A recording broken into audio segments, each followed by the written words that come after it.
Good morning, welcome. Good morning, welcome to Aaron. Good morning, welcome to Aaron Mills Town Center. 3, 2, 1, take 2. Good morning, welcome to Aaron Mills Town Center, the home of the world's largest permanent point-of-purchase video wall installation. My name is Calvin Fluke, and I'm your video host all day here at EMTV. I want to take this opportunity to extend a very special and warm welcome to the film crew from Necessary Illusions. We've got an excellent lineup of television programming for you today, so let's get on with it. So how long have they been working on this documentary? Gosh, they've been working on it, I don't know how long, but I know every country I show up, they're always there. They're there, huh? Yeah, they were in England, they were in Japan, all over the place. Jeez. They must have 500 hours worth of tape by now. But they put together a real doozy when they're done, huh? Yeah, I can't imagine who's going to want to hear somebody talk for an hour, but I guess they know what they're doing. So where are y'all from?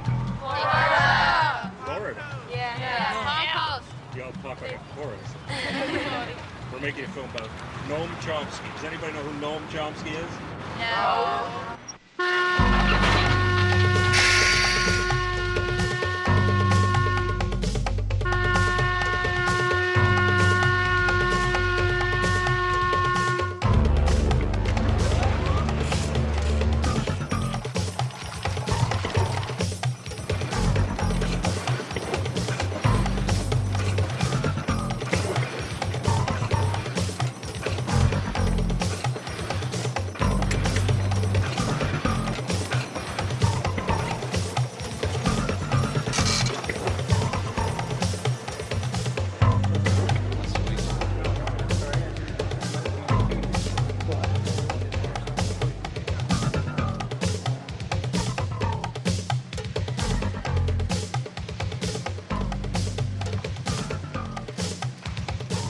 Good afternoon and welcome to Wyoming Talks. My guest today is well-known intellectual Noam Chomsky.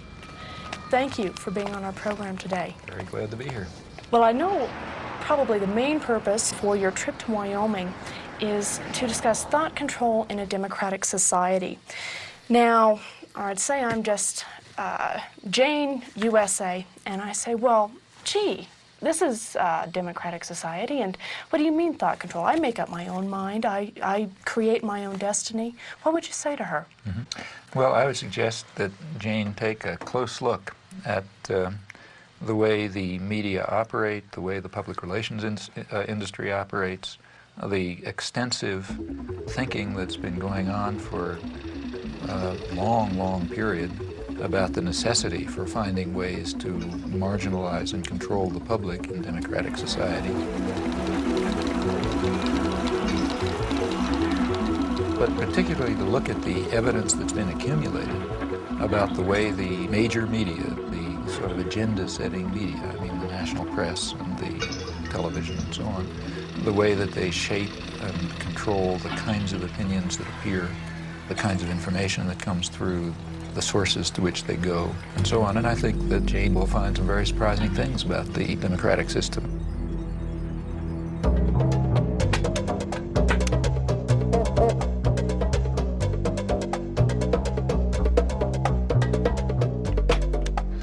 I'd like to welcome all of you to this lecture today. Several years ago, Professor Chomsky was described in the New York Times Book Review as follows: judged in terms of the power, range, novelty, and influence of his thought, Noam Chomsky is arguably the most important intellectual alive. Professor Noam Chomsky.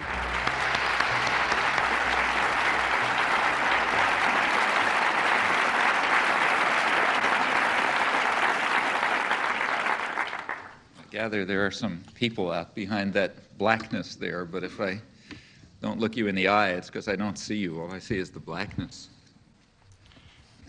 Perhaps I ought to begin by reporting something that's never read.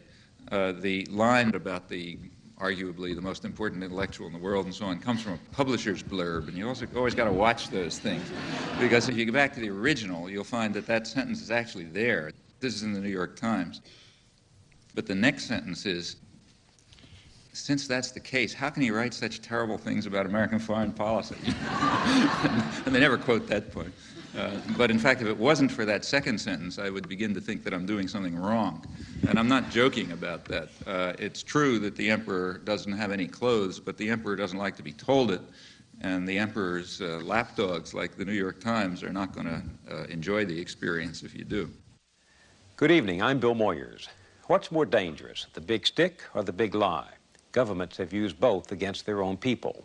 Tonight I'll be talking with a man who has been thinking about how we can see the developing lie. He says that propaganda is to democracy what violence is to a dictatorship, but he hasn't lost faith in the power of common people to speak up for the truth. You have said that we live entangled in webs of endless deceit, that we live in a highly indoctrinated society where elementary truths are easily buried. Elementary truths such as?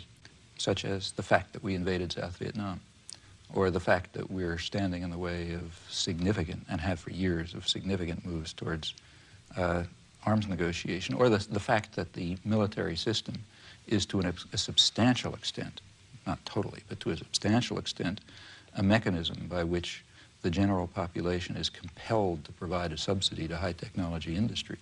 Since they're not going to do it if you ask them to, you have to deceive them into doing it. I think there are many truths like that, and we don't face them. Do you believe in common sense? I mean, you're Absolutely. You do? I believe in Cartesian common sense. I think people have the capacities to see through the deceit in which they're ensnared, but they got to make the effort. Seems a little incongruous to hear a man from the ivory tower of Massachusetts Institute of Technology, a scholar, a distinguished linguistics scholar, talk about common people with such appreciation. I think that scholarship, at least the field that I work in, has the opposite consequences. My own studies in language and human cognition demonstrate, to me at least, what remarkable creativity ordinary people have. The very fact that people talk to one another is a reflection, and just in the normal way, I don't mean anything particularly fancy, reflects deep-seated features of human creativity, which in fact separate human beings from any other biological system we know. Tonight, scientists talk to the animals, but are they talking back? The Journal with Barbara Frum and Mary Lou Finley. Communicating with animals is a serious scientific pursuit. This is Noam Chosmky. Nim, jokingly named after the great linguist Noam Chomsky, was the great hope of animal communication in the 1970s. For 4 years, Petito and others coached him in sign language, but in the end, they decided it was a lost cause. Nim could ask for things, but not much more. I would have loved to have a conversation with Nim and understand how he looked at the universe. He failed to communicate that information to me. Now we gave him every opportunity. Noam Chomsky, theorist of language and political activist, has had an extraordinary career. I can think of none like it in recent American history, and few anywhere at any time. He has literally transformed the subject of linguistics. At the same time, he's become one of the most consistent critics of power politics in all its protean guises. Scholar and propagandist, his two careers apparently reinforce each other. In 1957, he published his Syntactic Structures, which began what has frequently been called the Chomskyan Revolution in linguistics. Like a latter-day Copernicus, Chomsky proposed a radically new way of looking at the theory of grammar. Chomsky worked out the formal rules of a universal grammar which generated the specific rules of actual or natural languages. The general approach I'm taking seems to me rather simple-minded and unsophisticated, but nevertheless correct. Maybe I will use the blackboard. Later he came to argue that such systems are innate features of human beings. They belong to the characteristics of the species and have been, in effect, programmed into the genetic equipment of the mind like the machine language in a computer. One needn't be interested in this question. Of course, I am interested in it. And the interesting question from this point of view would be, what is the nature of the initial state? That is, what is human nature in this respect? That in turn explains the astonishing You try that next to him. Facility. Facility. Facility. That in turn explains the astonishing facility that children have in learning the rules of natural language, no matter how complicated, incredibly quickly, from what are imperfect and often degenerate samples. Complicated. It's a complicated word. You know what complicated means? It means it's complicated.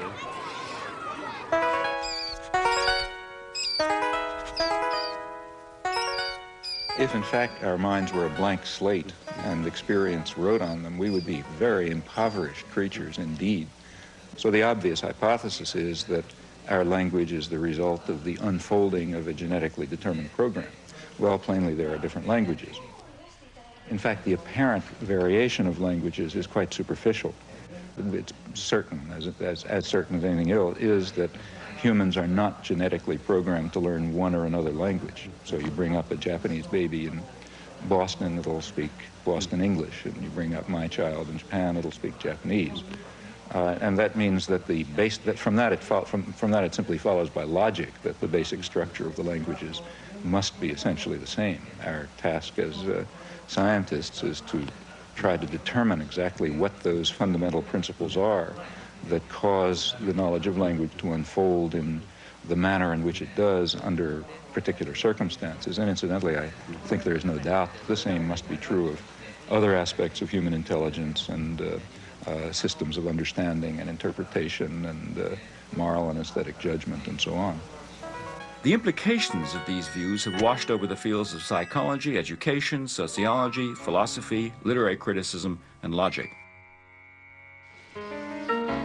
In the 50s and 60s, the bridge between your theoretical work and your political work seems to have been the attack on behaviorism.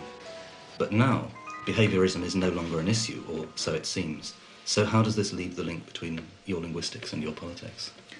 Well, I've always regarded the link, I've never really perceived much of a link, to tell you the truth.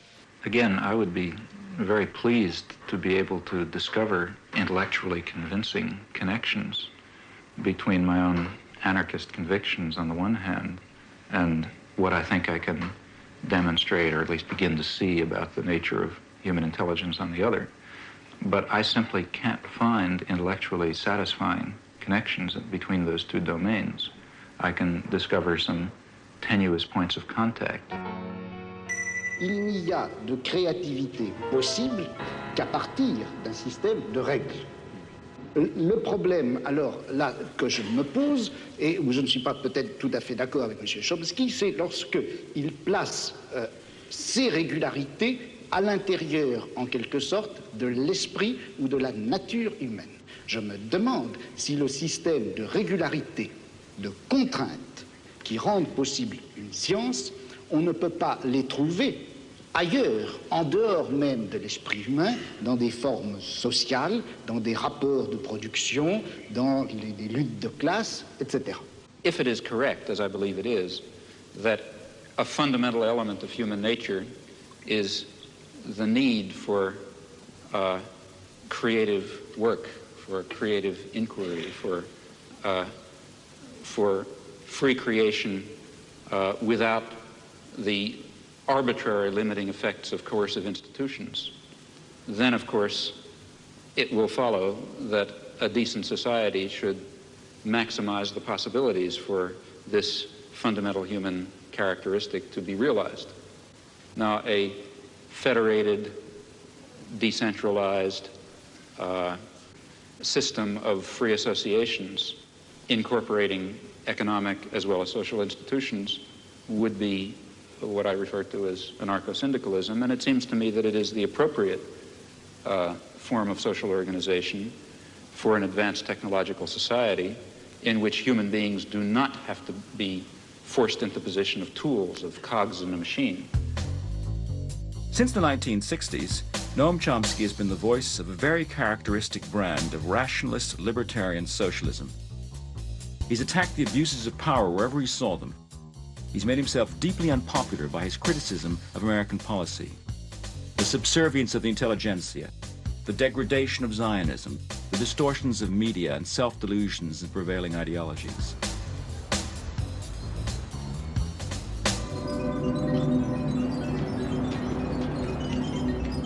under the liberal administrations of the 1960s, the club of academic intellectuals designed and implemented the Vietnam War and other similar, though smaller, actions. This particular community is a very relevant one to consider at a place like MIT because, of course, you're all free to enter this community. In fact, you're invited and encouraged to enter the community of technical intelligentsia and weapons designers and counterinsurgency experts and pragmatic planners of an American empire is one that you have a great deal of inducement to become associated with. The inducements, in fact, are very real. The rewards in power and affluence and prestige and authority are quite real. Jamie. This came with the mail. Be with you in a second.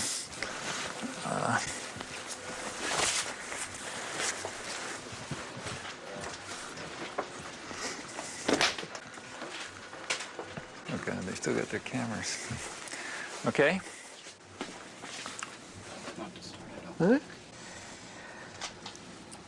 I want to start. In your essay, Language and Freedom, you write, social action must be animated by a vision of a future society. I was wondering what vision of a future society animates you? Oh, well, I have my own ideas as to what a future society should look like. I've written about them. I mean, I think that we should, at the most general level, we should be seeking out forms of authority and domination and challenging their legitimacy. Now, sometimes they are legitimate. That is, let's say, they're needed for survival. So, for example, I wouldn't suggest that during the Second World War, the forms of authority, we had a totalitarian society, basically, and I thought there was some justification for that under the wartime conditions.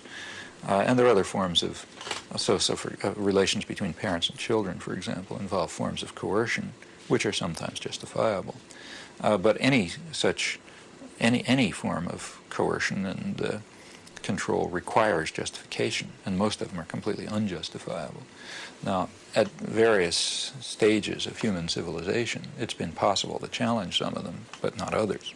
Others are too deep-seated, or you don't see them, or whatever. And so at any particular point, you try to detect those forms of authority and domination which are subject to change and which do not have any legitimacy, in fact, which often strike at fundamental human rights and your understanding of fundamental human nature and rights. Well, what are the major things, say, today? There are some that are being addressed in a way. The feminist movement is addressing some. The civil rights movement is addressing others. The one major one that's not being seriously addressed is the one that's really at the core of the system of domination, and that's private control over resources. And that means an attack on the fundamental structure of state capitalism. Now, I think that's in order. That's not something far off in the future. Your life work. The alphabet has only 26 letters. With these 26 magic symbols, however, millions of words are written every day. Nowhere else are people so addicted to information and entertainment via the printed word. Every day the world comes thumping on the American doorstep, and nothing that happens anywhere remains long a secret from the American newspaper reader. It comes to us pretty casually, the daily paper, but behind its arrival on your doorstep is one of journalism's major stories, how it got there. There is a standard view about democratic societies and the role of the media within them. It's expressed, for example, by Supreme Court Justice Powell when he spoke of the crucial role of the media in affecting the societal purpose of the First Amendment, namely enabling the public to assert meaningful control over the political process. That kind of formulation expresses the understanding that democracy requires free access to information and ideas and opinion, and the same conceptions hold not only with regard to the media, but with regard to educational institutions, publishing, the intellectual community generally. It is basic to the health of a democracy that no phase of government activity escape the scrutiny of the press. Here, reporters are assigned to stories fateful not only to our nation, but to all nations.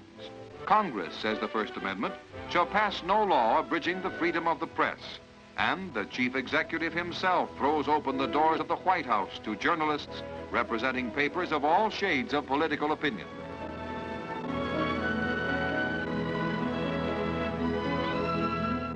But it is worth bearing in mind that there is a contrary view.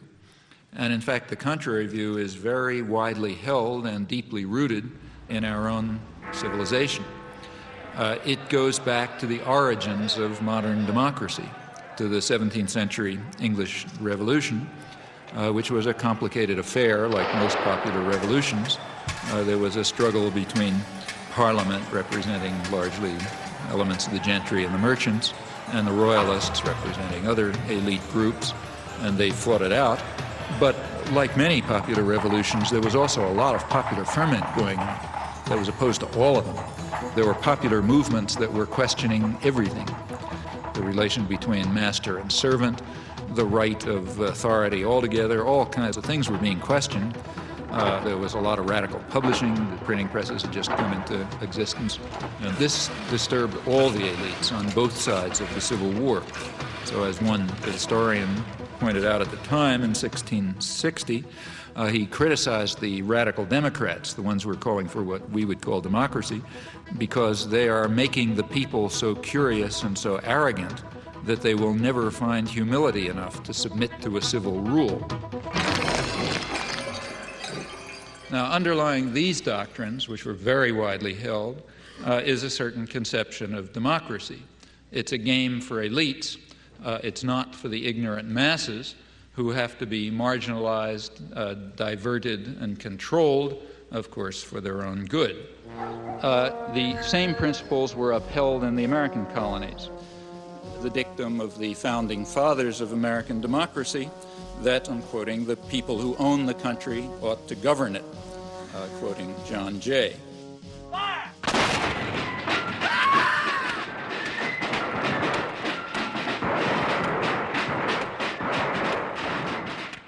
Now, in modern times, for elites, this contrary view about the intellectual life and the media and so on, this contrary view, in fact, is the standard one, I think, apart from rhetorical flourishes. From Washington, D.C., he's intellectual, author, and linguist, Professor Noam Chomsky. Manufacturing consent. What is that title meant to describe? Well, the title is actually borrowed from a book by Walter Lippmann, written back around 1921, in which he described what he called the manufacture of consent as a revolution in the practice of democracy. What it amounts to is a technique of control. And he said this was useful and necessary because the common interests, the general concerns of all people, elude the public. The public just isn't up to dealing with them, and they have to be the domain of what he called a specialized class. Notice that that's the opposite of the standard view about democracy. There's a version of this expressed by the highly respected moralist and theologian Reinhold Niebuhr, who was very influential on contemporary policymakers. His view was that rationality belongs to the cool observer, but because of the stupidity of the average man, he follows not reason but faith. And this naive faith requires necessary illusion and emotionally potent oversimplifications, which are provided by the myth maker to keep the ordinary person on course.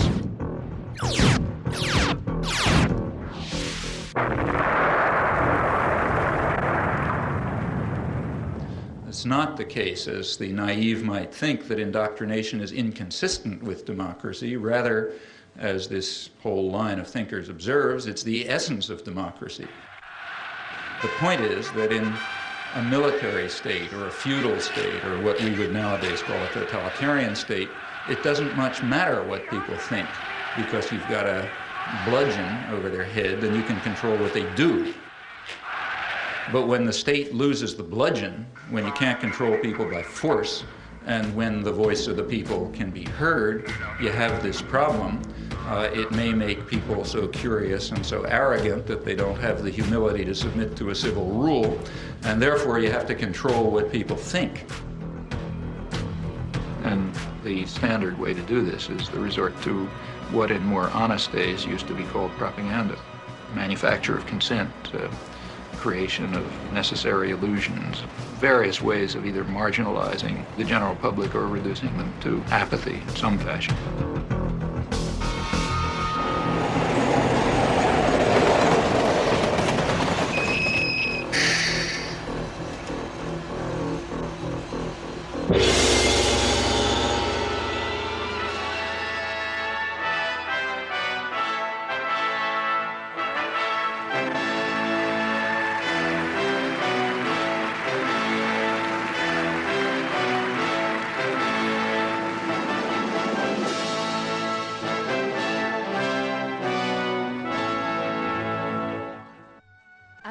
Noam Chosmky 教授は1928年 The oldest of two boys, Abram Noam Chomsky, was born in Philadelphia, Pennsylvania in 1928.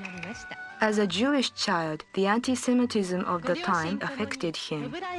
Both parents taught Hebrew, and he became fascinated by literature, reading translations of French and Russian classics. He also took an interest in a grammar book written by his father on Hebrew of the Middle Ages. He recalls a childhood absorbed in reading, curled up in a sofa, often borrowing up to 12 books at once from the library. He is married to Carol, and they have 3 children. I don't like to impose on my wife and children a form of life that they certainly haven't selected for themselves, namely one of public exposure or exposure to the public media. That's their choice, and I don't believe that they have themselves selected this. I don't impose it on them. I would like to protect them from it, frankly. Second, sort of perhaps principled point is that I'm rather against the idea, the whole notion of developing public personalities who are treated as stars of one kind or another, where aspects of their personal life are supposed to have some significance and so on. Take 1 in the reception room. You said that you were just like us. You went to school, got good grades, and what made you start being critical, and seeing the different? What started the change? Well, there are all kinds of personal factors in anybody's life. First of all, don't forget I grew up in a depression.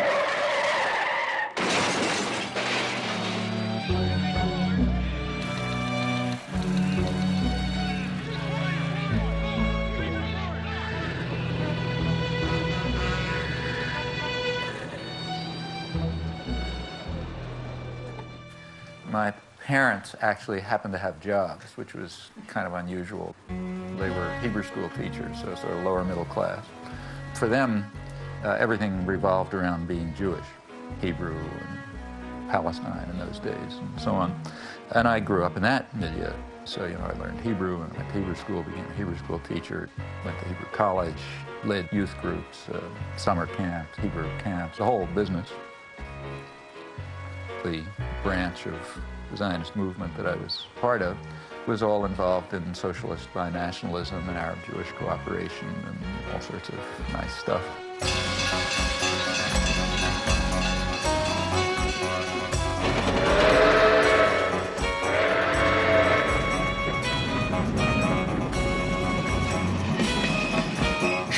What did they think of your hopping on a train and going up to New York and hanging out at anarchist bookstores on 4th Avenue and talking to they didn't mind your because working class relatives there? I mean, I don't want to totally trust my childhood memories, obviously, but the family was split up. Like a lot of Jewish families, it went in all sorts of directions. There were sectors that were super orthodox. There were other sectors that were very radical and very assimilated and working class intellectuals. And that's the sector that I naturally gravitated towards. It was a very lively intellectual culture. For one thing, it was a working class culture, had working class values of solidarity, socialist values, and so on. There was a sense somehow things were going to get better. An institutional structure was around, the method of fighting, of organizing, of doing things, which had some hope.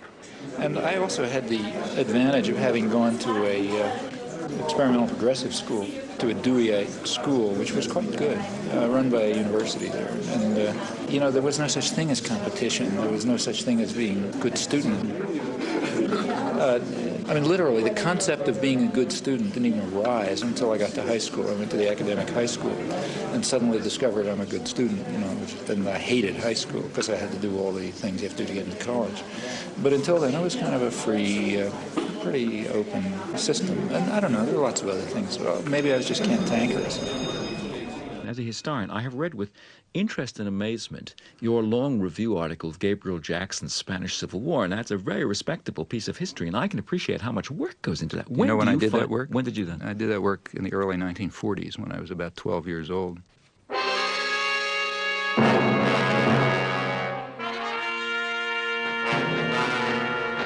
The first article I wrote was right after the fall of Barcelona in the school newspaper, and it was a lament about the rise of fascism in 1939. Actually, I guess one of the people who was the biggest influence in my life was an uncle who had never gone past 4th grade. He was, had a background in crime, and then left-wing politics and all sorts of things. But he was a hunchback. And as a result, he could get a newsstand in New York. So they had some program for people with physical disabilities. And some of you are from New York, I guess. Well, the 72nd Street kiosk? Yes. You know that? Right. That's where I got my political education. At 72nd Street, there's a place where you come out of the subway, and everybody goes towards 72nd Street. And there were 2 newsstands on that side, which were doing fine. And there's 2 newsstands on the back. And nobody comes out the back, and that's where his newsstand. But it was a very lively place. He was a very bright guy. It was the 30s. There were a lot of emigres, so on. A lot of people were hanging around there. And in the evenings, especially, it was sort of a literary political salon. Every kind of guys hanging around, arguing and talking. And as a kid, like I was 11, 12 years old, the biggest excitement was to work the newsstand. You write in Manufacturing Consent that it's the primary function of the mass media in the United States to mobilize public support for the special interests that dominate the government and the private sector. What are those interests? Well, if you want to understand the way any society works, ours or any other, the first place to look is who is in a position to make the decisions that determine the way the society functions. Societies differ, but in ours, the major decisions over what happens in the society, decisions over investment and production and distribution and so on, are in the hands of a relatively concentrated network of major corporations and conglomerates and investment firms and so on. They are also the ones who staff the major executive positions in the government, and they're the ones who own the media, and they're the ones who have to be in a position to make the decisions. They have an overwhelmingly dominant role in the way life happens, what's done in the society. Within the economic system, by law and in principle, they dominate. The control over resources and the need to satisfy their interests imposes very sharp constraints on the political system and the ideological system. When we talk about manufacturing of consent, whose consent is being manufactured? We can, to start with, there are 2 different groups. We can get into more detail. But at the first level of approximation, there's 2 targets for propaganda. One is what's sometimes called the political class. There's maybe 20% of the population, which is relatively educated, more or less articulate. They play some kind of role in decision-making. They're supposed to sort of participate in social life, either as managers or cultural managers, like, say, teachers and writers and so on. They're supposed to vote. They're supposed to play some role in the way economic and political and cultural life goes on. Now, their consent is crucial. It's one group that has to be deeply indoctrinated. Then there's maybe 80% of the population whose main function is to follow orders and not to think.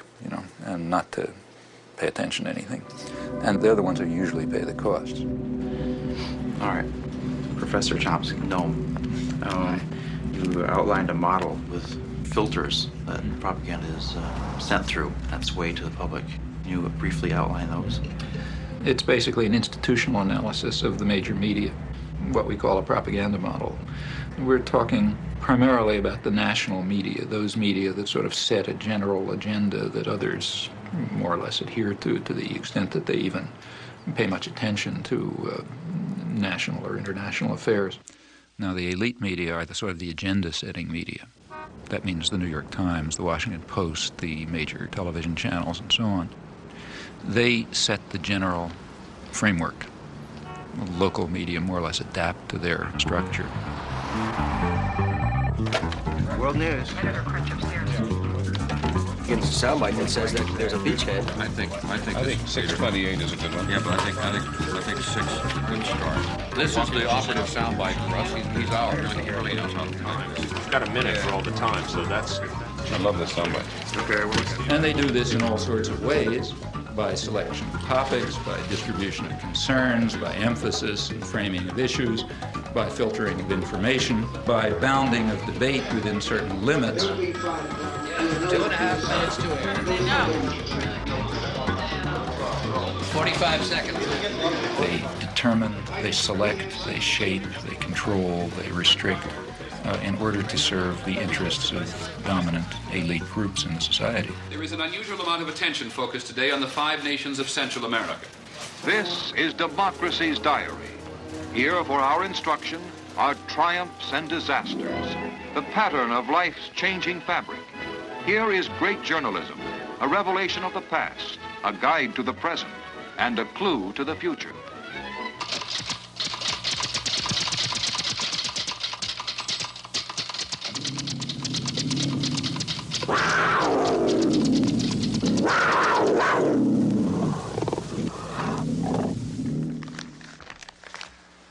The New York Times is certainly the most important newspaper in the United States, and one could argue the most important newspaper in the world.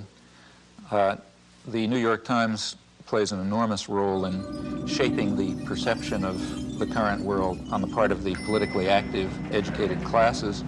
Also, the New York Times has a special role, and I believe its editors probably feel that they bear a heavy burden in the sense that the New York Times creates history. What happened years ago may have a bearing on what happens tomorrow. Millions of clippings are preserved in the Times library, all indexed for instant use, a priceless archive of events and the men who make them. That is, history is what appears in the New York Times archives.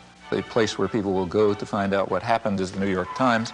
Therefore, it's extremely important, if history is going to be shaped in an appropriate way, that certain things appear, certain things not appear, certain questions be asked, other questions be ignored, and that issues be framed in a particular fashion. Now, in whose interests is the history being so shaped? Well, I think that's not very difficult to answer.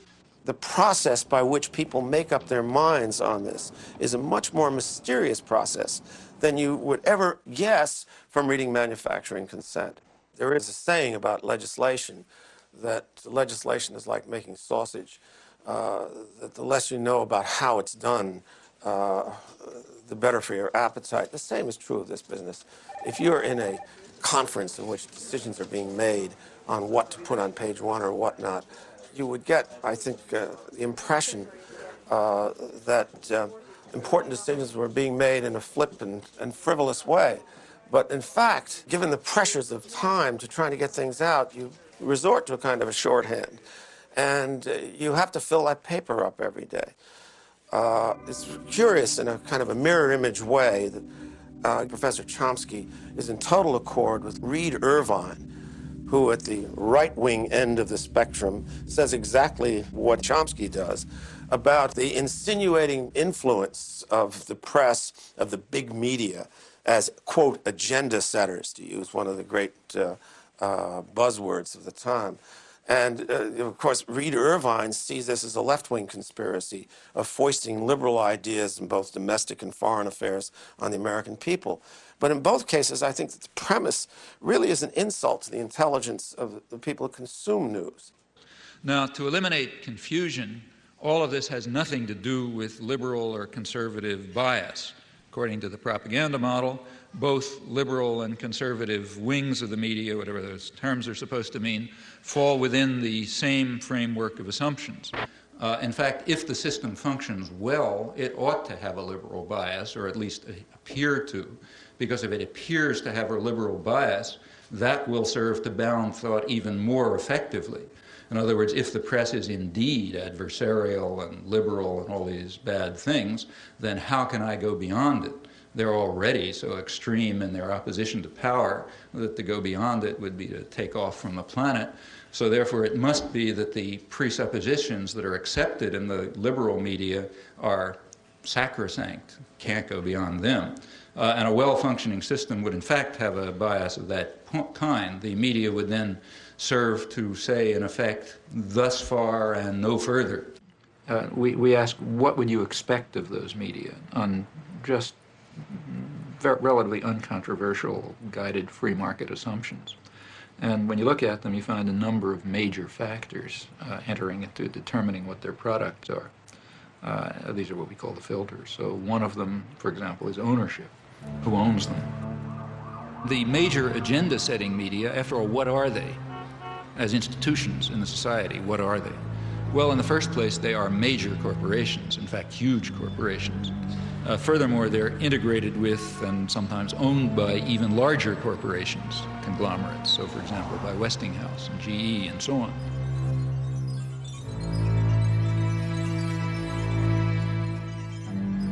What I wanted to know was how specifically the elites control the media. What I mean is, I guess... It's like asking, how do the elites control General Motors? Well, why isn't that a question? I mean, General Motors is an institution of the elites. They don't have to control it. They own it. You know? Except, I guess, at a certain level, I think, like, I guess I work with student press, so I know, like, reporters and stuff. The elites don't control the student press, but I'll tell you something. You try in the student press to do anything that breaks out of conventions, and you're going to have the whole business community around here down on your neck, and the university's going to get threatened, and, you know, I mean, maybe nobody will pay any attention to you, that's possible. But if you get to the point where they don't stop paying attention to you, the pressures will start coming. Because there are people with power. There are people who own the country, and they're not going to let the country get out of control. What do you think about that? This is the old cabal theory that somewhere there's a room with a baize-covered desk, and there are a bunch of capitalists sitting around, and they're pulling strings. These rooms don't exist. I mean, I hate to tell Noam Chomsky this. You don't share that. I think it is the most absolute rubbish I've ever heard. This is the current fashion in the universities. You know, it's patent nonsense, and I think it's nothing but a fashion. It's a way that intellectuals have of feeling like a clergy. I mean, there has to be something wrong.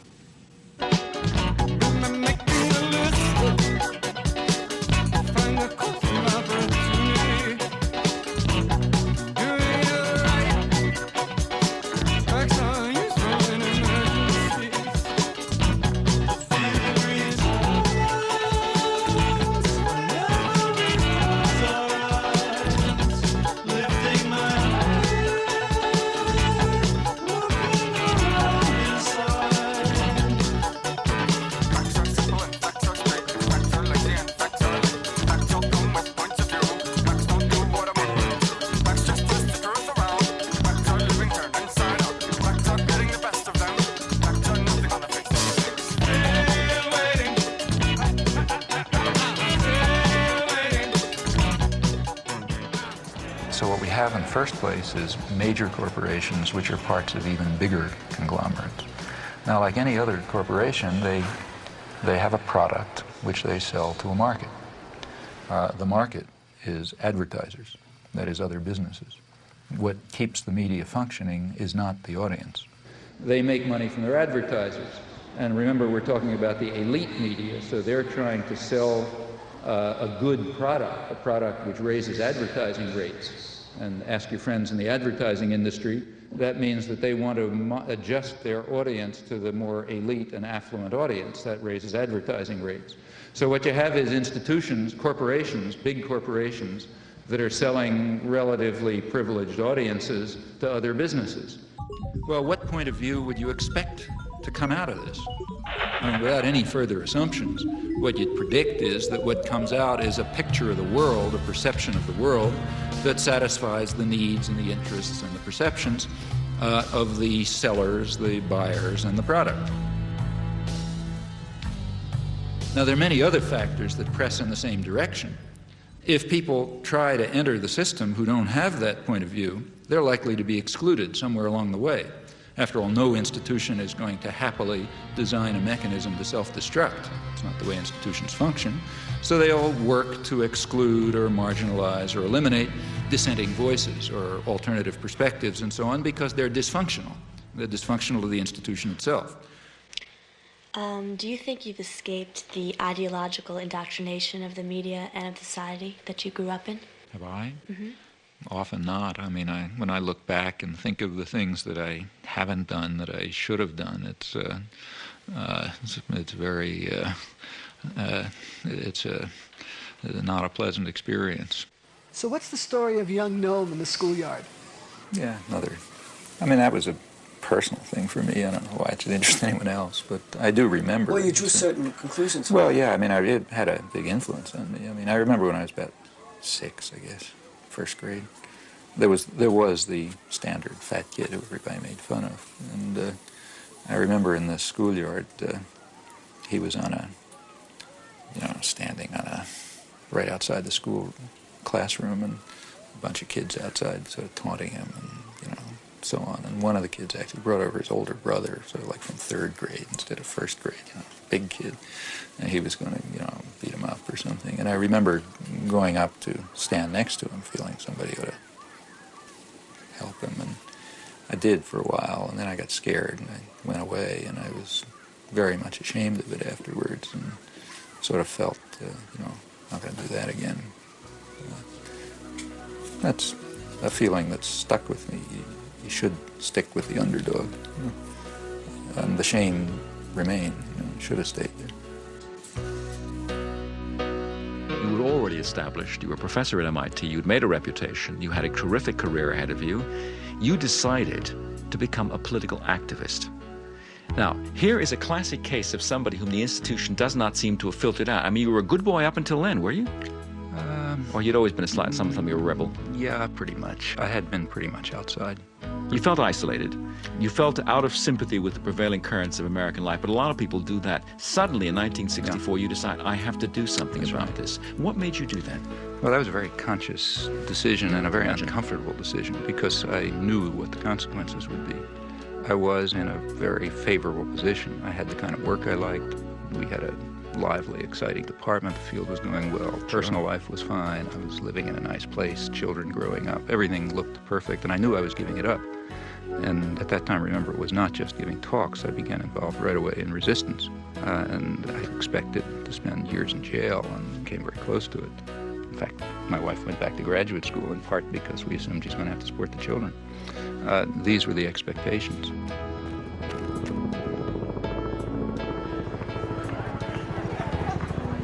And I recognized that if I returned to these interests, which were the dominant interests of my own youth, life would become very uncomfortable.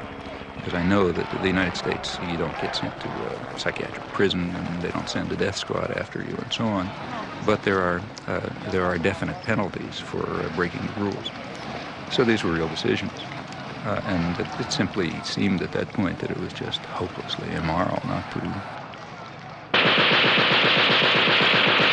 I'm Noam Chomsky. I'm on the faculty at MIT, and I've been getting more and more heavily involved in anti-war activities for the last few years.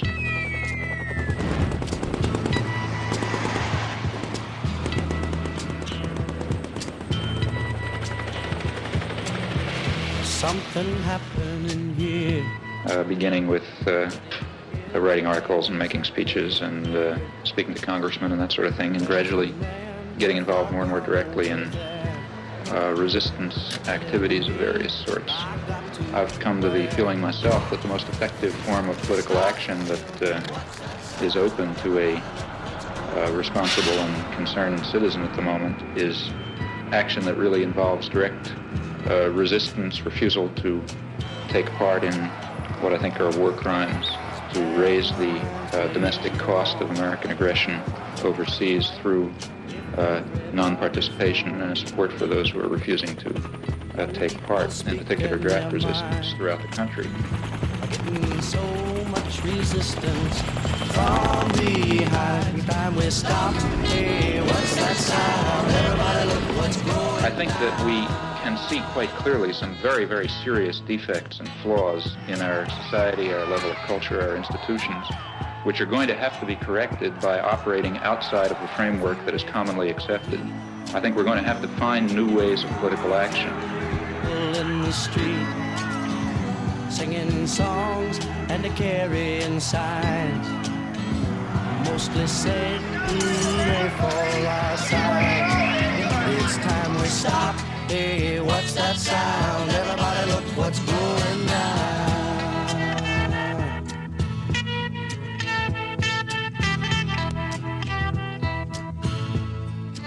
I rejoice in your disposition to argue the Vietnam question, especially when I recognize what an act of self-control this must involve. It does. Sure. It really does. I mean, I think that this you're is the doing kind very of well. issue You're doing very well. you know, sometimes I lose my temper. Maybe not tonight. Maybe not tonight. Because if you would, I'd smash you in the goddamn face. You say in your book, reason for not losing my temper. You say the war is simply an obscenity, a depraved act by weak and miserable men. Including all of us, including myself, Well, including that's the next sentence, same sentence. Sure, because you count everybody in the company of the guilty. I think that's true in this case. Yeah, but see, one of the points I was this is a sense of theological observation, isn't it? No, I don't think so. Because as somebody points out, if everybody's guilty of everything, then nobody's guilty of anything. No, I don't. Well, no, I don't. I don't believe that. See, I think the point that I'm trying to make, and I think ought to be made, is that the real, at least to me, I say this elsewhere in the book, what seems to me a very, in a sense, terrifying aspect of our society and other societies is the equanimity and the detachment with which sane, reasonable, sensible people can observe such events. I think that's more terrifying than the occasional Hitler or LeMay or other that crops up. These people would not be able to operate were it not for this apathy and equanimity. And therefore I think that it's, in some sense, the sane and reasonable and tolerant people who share a very serious burden of guilt that they very easily throw on the shoulders of others who seem more extreme and more violent. 12 million pounds of confetti dropped into New York City's so-called Canyon of Heroes. Americans were officially welcoming the troops home from the Persian Gulf War. So it worked out really great for us. I mean, it just goes to show that we're a mighty nation and we'll be there for no matter what comes along. I mean, it's the strongest country in the world, and you got to be glad to live here. So tell me what you feel about media coverage of the war. I guess it was good. It got to be a bit much after a while, but I guess it was good to know everything, you know. I guess in Vietnam you didn't really know a lot was going on, but here you pretty much up to the moment on everything, so I guess it was good to be informed. For the first time, because of technology, we have the ability to be live from many locations around the globe. And because of the format, an all-news network, we can spend whatever time is necessary to bring the viewer the complete context of that day's portion of the story. And by context, I mean the institutional memory that is critical to understand why and how. And that's those who are analysts and do commentary, and those who can explain. Slug that last piece, ITN, Israel post-war. David Brinkley once said that you step in front of the camera and you get out of news business and into show business. But nonetheless, that should not in any way subtract or obscure the need for the basic standards of good journalism. Pat, hang tight. Let me give you a lead for Salinger right now, okay? President Bush and Prime Minister Major have closed or have almost rejected the Soviet peace efforts. Okay, in Saudi Arabia, the door is being left open. Rick Salinger is standing by live in Riyadh with the latest. All but closed. Yeah, all but closed. Right. Accuracy, speed, a fair approach, honesty and integrity within the reporter to try and bring the truth, whatever the truth may be. Going to war is a serious business. In a totalitarian society, the dictator just says we're going to war and everybody marches. And with this weapon of human brotherhood in our hands, we are seeing the war for men's minds not as a battle of truth against lies, but as a lasting alliance pledged in faith with all those millions driving forward to create the true new order, the world order of the people first, the people before all. In a democratic society, the theory is that if the political leadership is committed to war, they present reasons, and they got a very heavy burden of proof to meet, because a war is a very catastrophic affair, as this one proved to be. The role of the media at that point is to present the relevant background. For example, the possibilities of peaceful settlement, such as what they may be, have to be presented, and then to offer a forum, in fact, encourage a forum of debate over this very dread decision to go to war and, in this case, kill hundreds of thousands of people and leave two countries wrecked and so on. That never happened. There was never, well, you know, when I say never, I mean 99.9% of the discussion excluded the option of a peaceful settlement. At Washington's Office of War Information falls one of the most vital and constructive tasks of this war.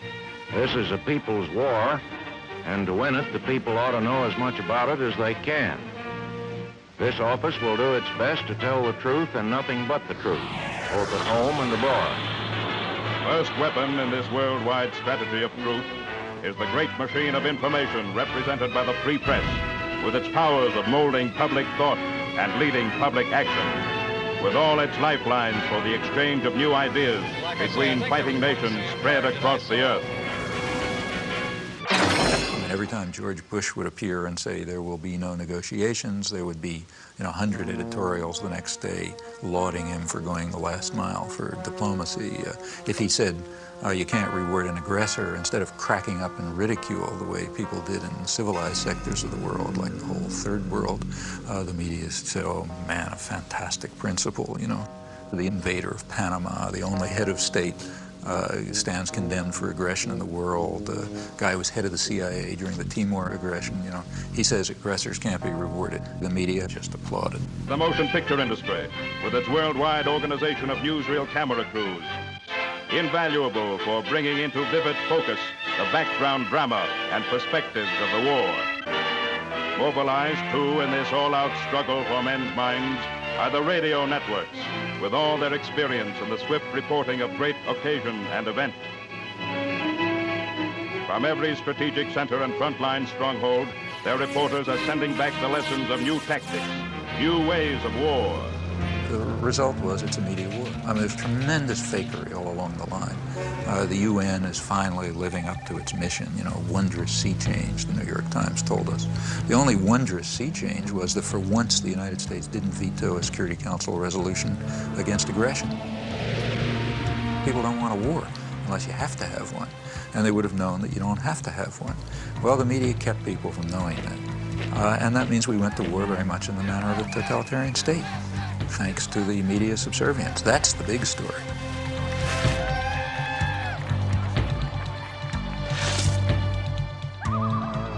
Now, remember, I'm not talking about a small radio station in Laramie. I'm talking about the national agenda-setting media.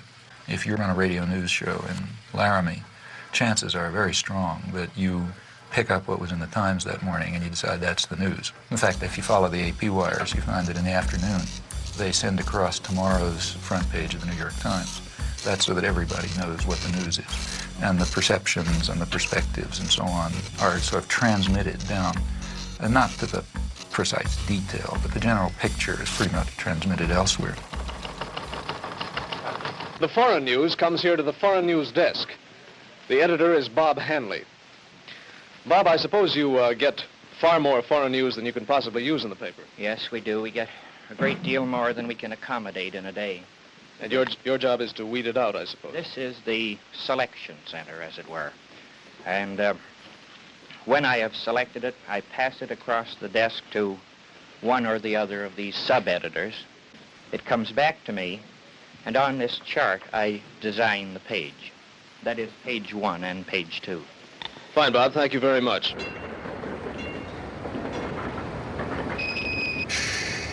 Why do you want to make a film about media? Well, Such a nice, quiet town. it's a beautiful town. Well, we're making a film about the mass media, so we thought, whatever, what a good place You to want to know come. where they got the name? So maybe you could start by introducing yourself. Yes, I'm Bowden Senko. I'm the Main Street manager and the executive director of the Media Business Authority, and we are in Media, Delaware County, in the southeastern part of Pennsylvania. Media is called everybody's hometown. The motto was developed as a way to promote the community. We're a very high promotion-conscious community. When you walk through media, you'll be treated very well, and you find that people have taken the idea of being everybody's hometown to heart. The local paper, the Talk of the Town. The Town Talk. Do you read that? Yes, I read the Town Talk, yes. What do you think the difference is between the Wall Street Journal and the Talk of the Town? Oh, well, I mean, the Town Talk is completely local news, and it's fun. It's nice to read. It's interesting. You read about your neighbors and see what's going on in the school district and things like that. We're in business to make bucks, just like the big daily newspapers and just like the big radio stations, and we do quite well. And rightfully so, because we work very hard at it. I just want to show you a copy of the paper here, the way it is this week. It's plastic wrapped on all 4 sides, weatherproof, and hung on everybody's front door. And many times you'll find that this paper runs well over 100 pages a week. This particular edition, you have to remember there are 5 editions. This happens to be the Central Delaware County edition, which is the edition that covers Media, Pennsylvania. What you see here now is the advertising and composition department. Say hello, guys, will you? Hi. Hi there. And what we're doing now is we're putting red dots, green dots, and yellow dots up on the map, wherever there is a store. Now, the red dots are the stores that don't advertise with us at all. The green dots are the ones that advertise with us every week, and the yellow dots are the ones that would run sporadically. Now, we have computer printouts of every one of these stores, and what we do is we take the printouts of all the red dots, which are the bad guys, and what our idea is to turn these red dots into yellow dots, and turn the yellow dots into green dots, and eventually make them all green dots, so 100% of the stores and 100% of the merchants and the service people advertise in our newspaper every week. That way we won't have any more red dots. I guess there'll always be a few red dots, but I have high hopes that there'll be a lot more green ones or red ones when we're finished. Hi, I'm Jim Morgan. I'm with the Corporate Relations Department of the New York Times, and I'm here to take you on a tour of the New York Times, so let's begin. So, they're just taking audio in here. Yeah, they're taking audio in here. Audio. No cameras, no still. We went over this quite thoroughly. They don't even take a still camera in here. We're in the composing room. This is where the pages are composed. This is the typographical area. What's the ratio of news to advertising? 60% ads. This might seem big, but it is average, in fact, below average. Our 60% might include, on some days, maybe 20 pages of classified advertising all to itself, where the rest of the newspapers weighted much heavier news to advertising. But the paper in its entirety, every day, large or small, is 60 ads, 40 news. Well, that completes our tour of the New York Times, and I hope you found it informative, and I hope that you read the New York Times every day of your life from now on. Now, there are other media, too, whose basic social role is quite different. It's diversion. There's the real mass media, the kinds that are aimed at, the guys who, Joe Sixpack, that kind. The purpose of those media is just to dull people's brains. This is an oversimplification, but for the 80% or whatever they are, the main thing for them is to divert them, to get them to watch National Football League. and to worry about, mother with child with 6 heads or whatever you pick up in the, in the thing that you pick up on the supermarket stands and so on. Or, look at astrology or get involved in, fundamentalist stuff or something, or just get them away, get them away from things that matter. And for that, it's important to reduce their capacity to think. The sports section is handled in another special department. The sports reporter must be a specialist in his knowledge of sports. He gets his story right at the sporting event and often sends it into his paper play-by-play. Take, say, sports. That's another crucial example of the indoctrination system, in my view. For one thing, because it offers people something to pay attention to that's of no importance.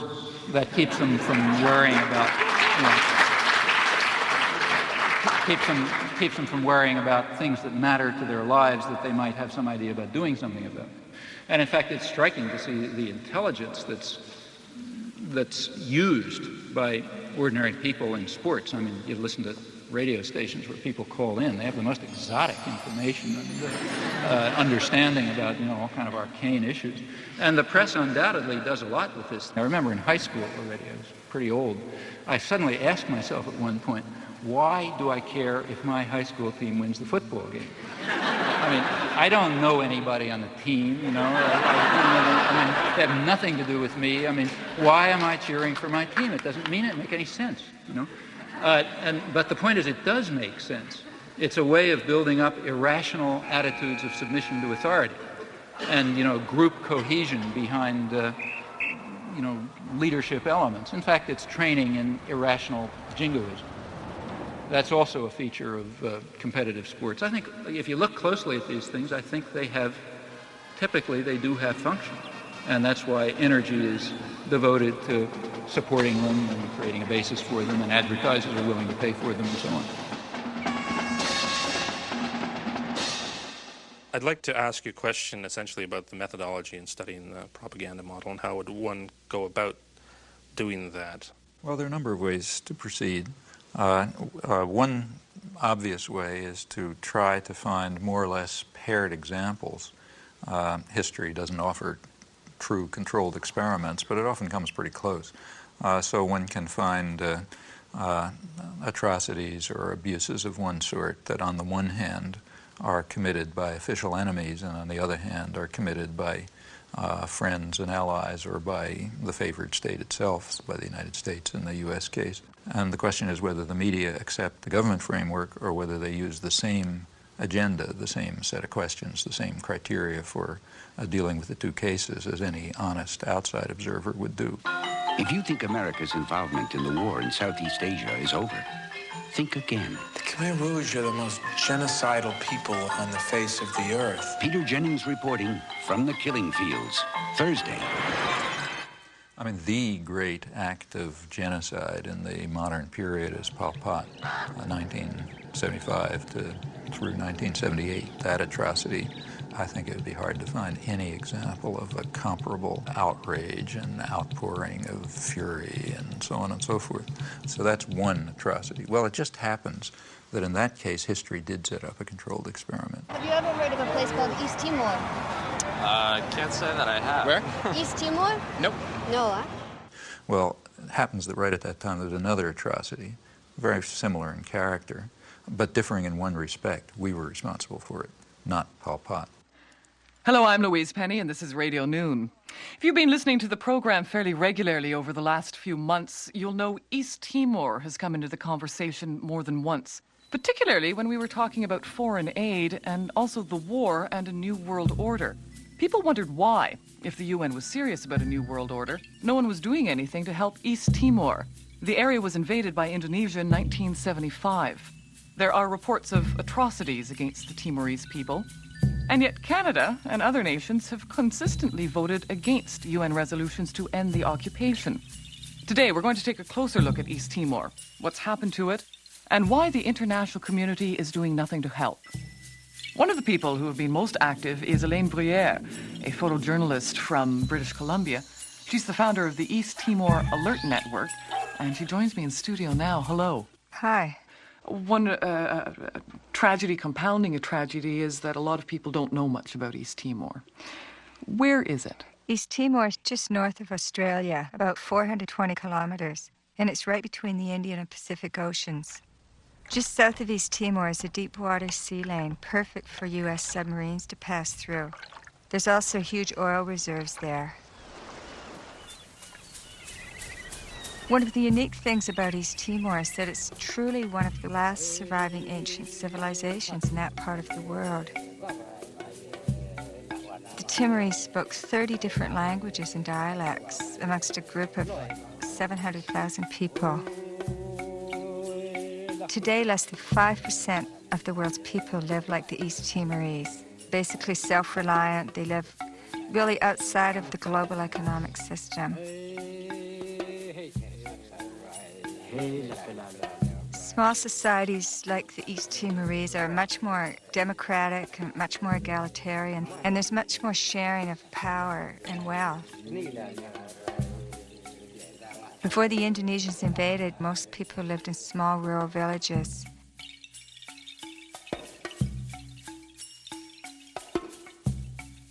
The old people in the village were like the university. They passed on tribal wisdom from generation to generation. Children grew up in a safe, stimulating, nurturing environment.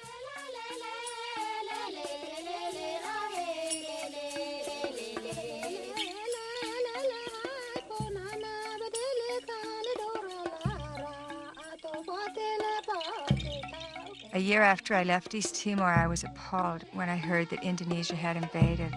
They didn't want a small, independent country setting an example for the region. East Timor was a Portuguese colony. Indonesia had no claim to it, and in fact stated that they had no claim to it. During the period of colonization, there was a good deal of politicization. The different groups developed. A civil war broke out in August '75.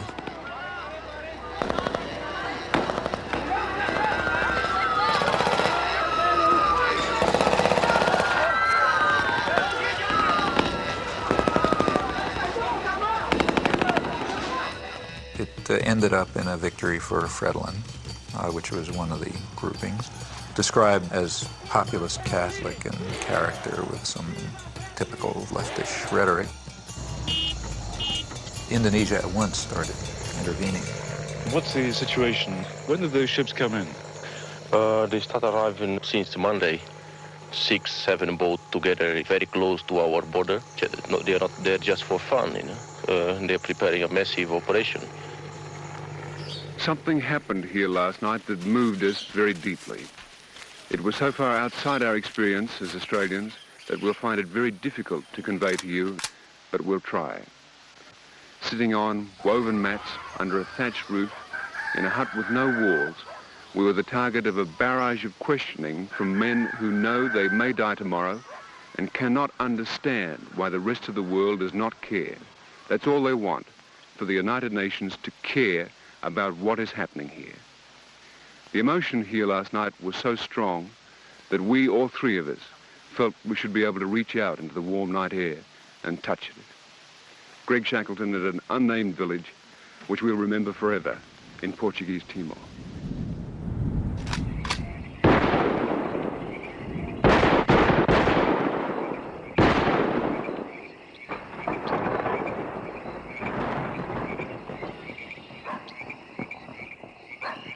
Ford and Kissinger visited Jakarta, I think it was December 5th. We know that they had requested that Indonesia delay the invasion until after they left because it would be too embarrassing. And within hours, I think, after they left, the invasion took place on December 7th. What happened on December 7th in 1975 is just one of the great evil deeds of history. Early in the morning, bombs began dropping on Dili. The number of troops that invaded Dili that day almost outnumbered the entire population of the town. And for 2 or 3 weeks, they just killed people. E quando eu ouvi dizer fogo, eu gritei-me logo, pus-me logo no chão. Pus-me no chão e só senti os corpos a caírem por cima de mim, pareciam folhas, né? caíram por cima de mim. E acompanhado de gritos, outros a chamarem pela mãe, a esposa, né? Aquilo era mesmo terrível. This council must consider Indonesian aggression against East Timor as the main issue of the discussion.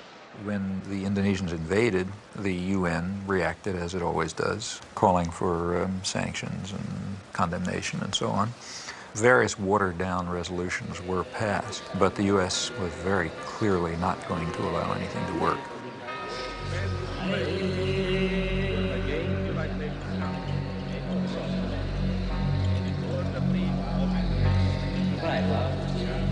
So the Timorese were fleeing into the jungles by the thousands. By late 1977-78, Indonesia set up receiving centers for those Timorese who came out of the jungle waving white flags.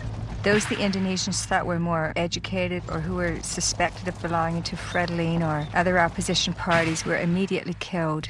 They took women aside and flew them off to Dili in helicopters for use by the Indonesian soldiers. They killed children and babies. But in those days, their main strategy and their main weapon was starvation. By 1978, it was approaching really genocidal levels.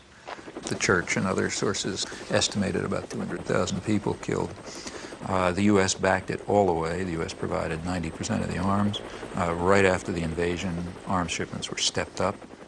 When the Indonesians actually began to run out of arms in 1978, the Carter administration moved in and increased arms sales. And other Western countries did the same. Canada, England, Holland, and everybody who could make a buck was in there trying to make sure they could kill more Timorese. There is no Western concern for issues of aggression, atrocities, human rights abuses, and so on, if there's a profit to be made from them. Nothing could show it more clearly than this case. It wasn't that nobody had ever heard of East Timor. Crucial to remember that there was plenty of coverage in the New York Times and elsewhere before the invasion. The reason was that there was concern at the time over the breakup of the Portuguese Empire and what that would mean. There was a fear that it would lead to independence or Russian influence or whatever. After the Indonesians invaded, the coverage dropped. There was some, but it was strictly from the point of view of the State Department and Indonesian generals, never a Timorese refugee. As the atrocities reached their maximum peak in 1978, when it really was becoming genocidal, coverage dropped to zero in the United States and Canada, the two countries I've looked at closely, literally dropped to zero. All this was going on at exactly the same time as the great protest of outrage over Cambodia. The level of atrocities was comparable. In relative terms, it was probably considerably higher in Timor. It turns out right in Cambodia in the preceding years, 1970 through 1975, there was also a comparable atrocity for which we were responsible.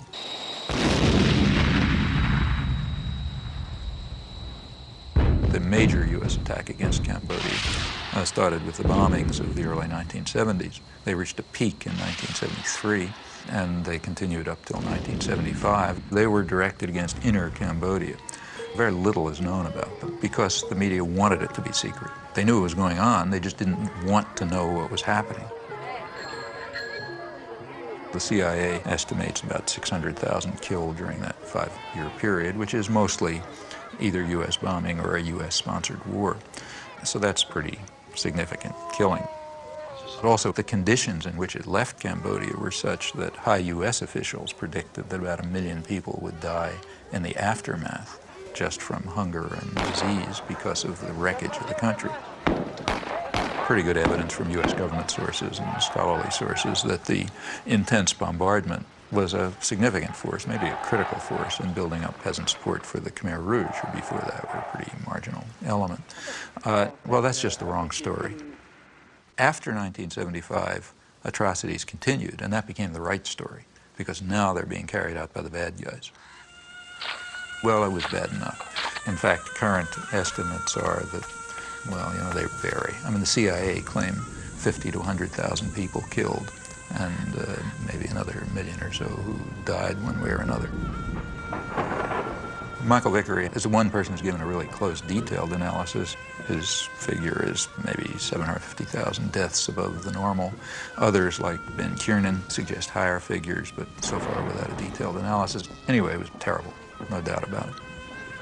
Although the atrocities, the real atrocities, were bad enough, they weren't quite good enough for the purposes needed. Within a few weeks after the Khmer Rouge takeover, the New York Times was already accusing them of genocide. At that point, maybe a couple hundred or maybe a few thousand people had been killed. And from then on, it was a drumbeat, a chorus of genocide.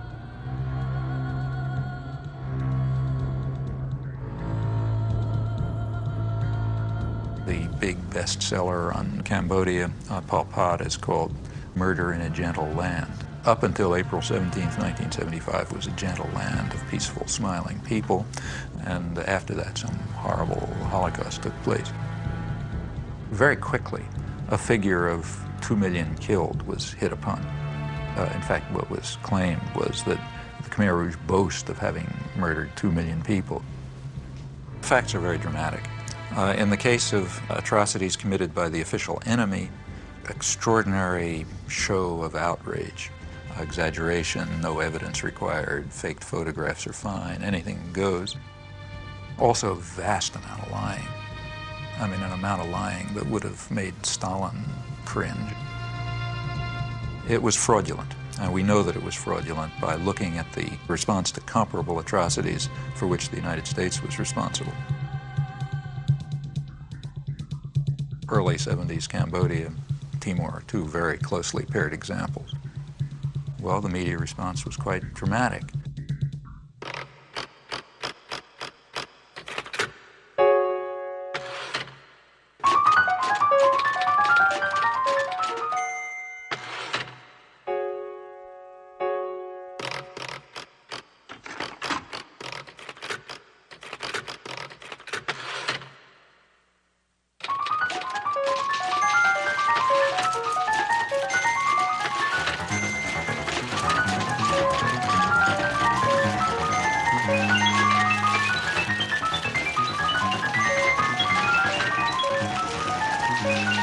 Back in 1980, I taught a course at Tufts University.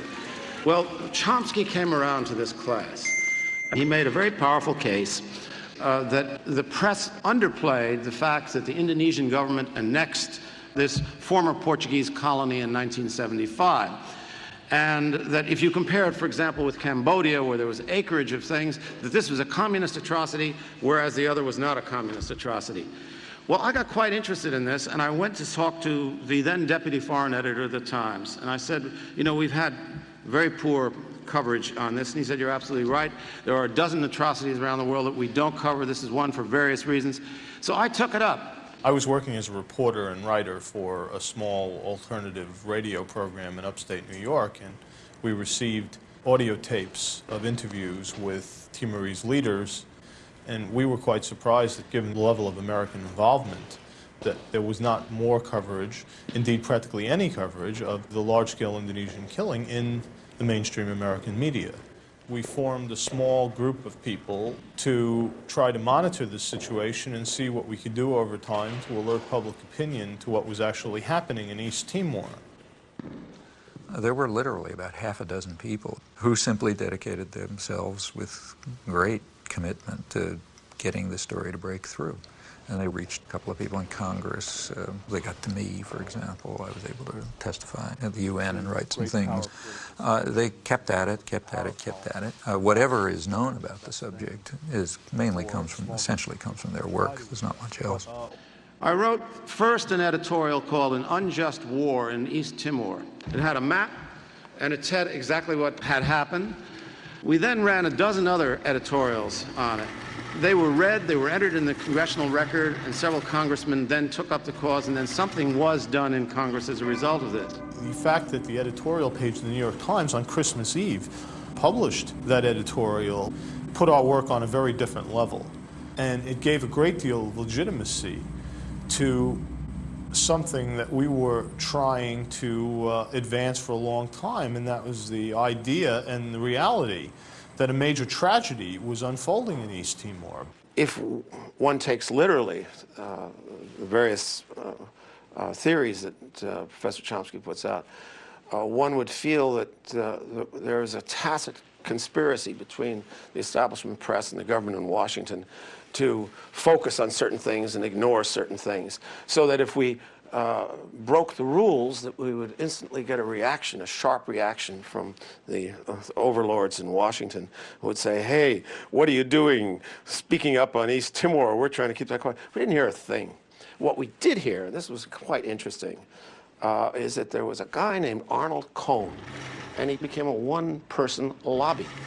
I appreciate the nice things that Karl Meyer said about me in his interview, but I object to the notion that a one-man lobby was formed or anything like that. I think that if there weren't a large network composed of the American Catholic Bishops' Conference, composed of other church groups, composed of human rights groups, composed of simply concerned citizens and others, and a network of concern within the news media, I think that it would have been impossible to do anything at all at any time, and it certainly would have been impossible to sustain things for as long as they've been sustained. Professor Chomsky and a lot of people who engage in this kind of press analysis have one thing in common. Most of them have never worked for a newspaper. Many of them know very little about how newspapers work. When Chomsky came around, he had with him a file of all the coverage in the New York Times, the Washington Post, and other papers of East Timor. And he would go to the meticulous degree that if, for example, the London Times had a piece on East Timor, and then it appeared in the New York Times, that if a paragraph was cut out, he'd compare and he'd say, look, this key paragraph right near the end, which is really what tells the whole story, was left out of the New York Times version of the London Times thing.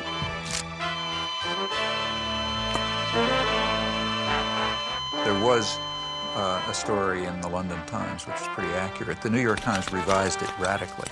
Didn't just leave a paragraph out. They revised it and gave it a totally different cast.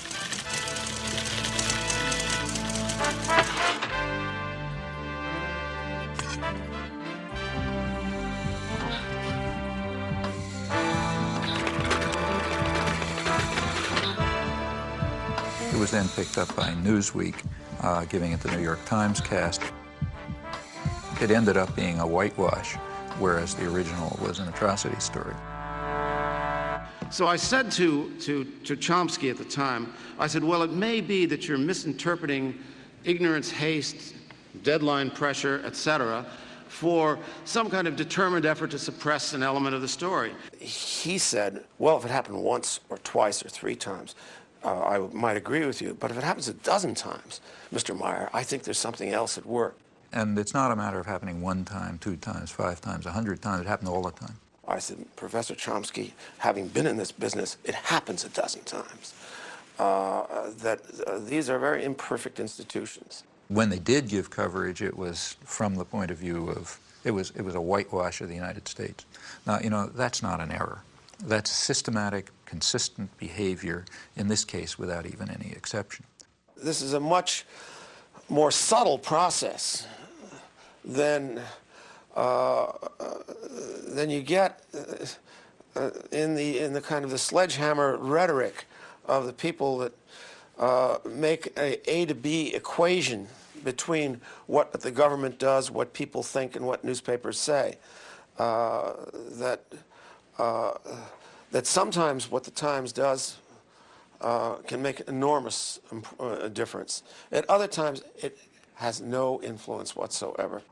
So one of the greatest tragedies of our age is still happening in East Timor. The Indonesians have killed up to 1/3 of the population. They're in concentration camps. They conduct large-scale military campaigns against the people who are resisting. Campaigns with names like Operation Eradicate or Operation Clean Sweep. Timorese women are subjected to a forced birth control program. In addition, they're bringing in a constant stream of Indonesian settlers to take over the land. Whenever people are brave enough to take to the streets in demonstrations or show the least sign of resistance, they just massacre them. It's sort of like Indonesia. If we allow them to continue to stay in East Timor, the international community, they will simply digest East Timor and turn it into, trying to turn it into cash crop. I mean, this is way beyond just demonstrating the subservience of the media to power. I mean, they have real complicity in genocide in this case. The reason that the atrocities can go on is because nobody knows about them. If anyone knew about them, there'd be protests and pressure to stop them. So therefore, by suppressing the facts, the media are making a major contribution to some of probably the worst act of genocide since the Holocaust.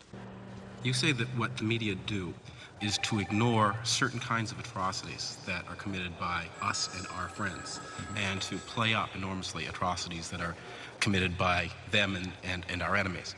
And you posit that there's a test of integrity and moral honesty, which is to have a kind of equality of treatment of corpses. Equality of principles. I mean, that every dead person should be in principle equal to every other dead person. That's not what I say at all. Well, I'm glad that's not what you say, because in fact, that's not what you do. Of course it's not what I do, nor would I say it.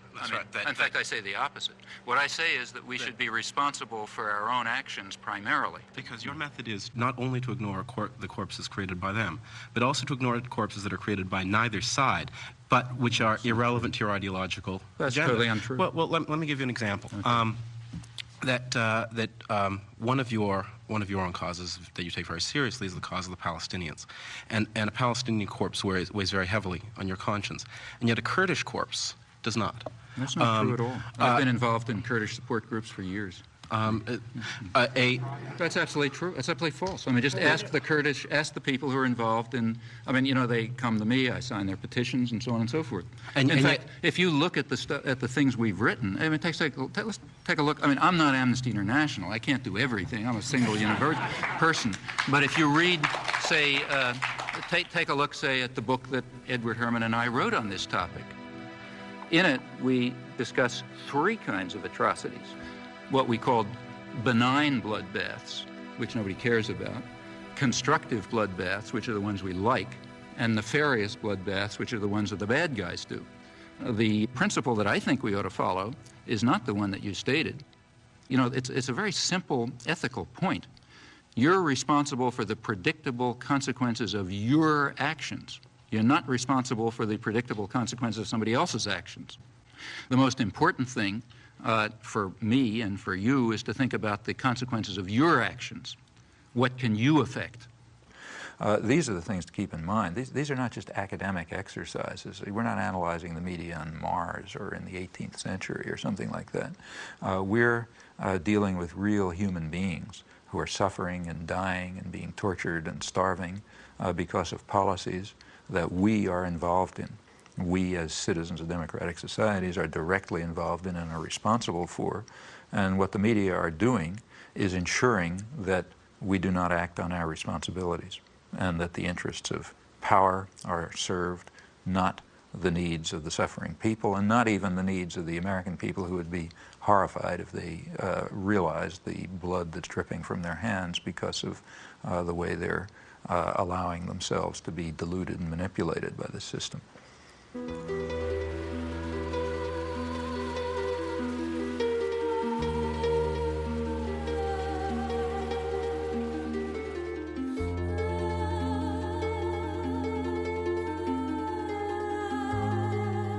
What about the third world? Well, despite everything, and it's pretty ugly and awful, these struggles are not over. The struggle for freedom and independence never is completely over.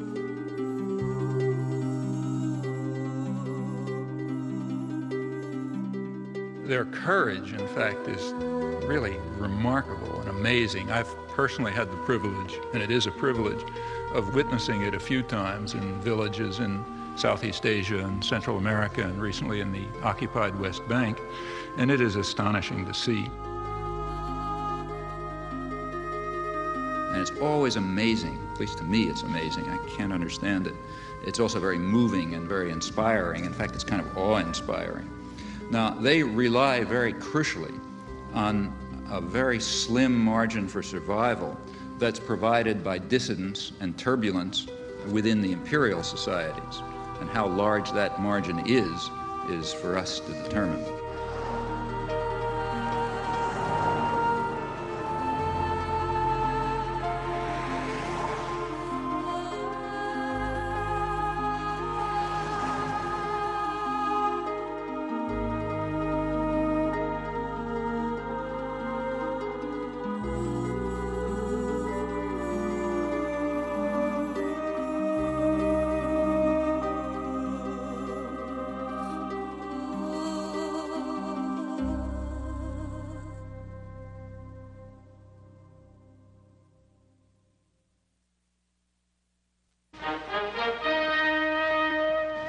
today's on-the-spot assignment, we're going to see just what's behind the making of movies. The director and the crew are shooting a documentary film.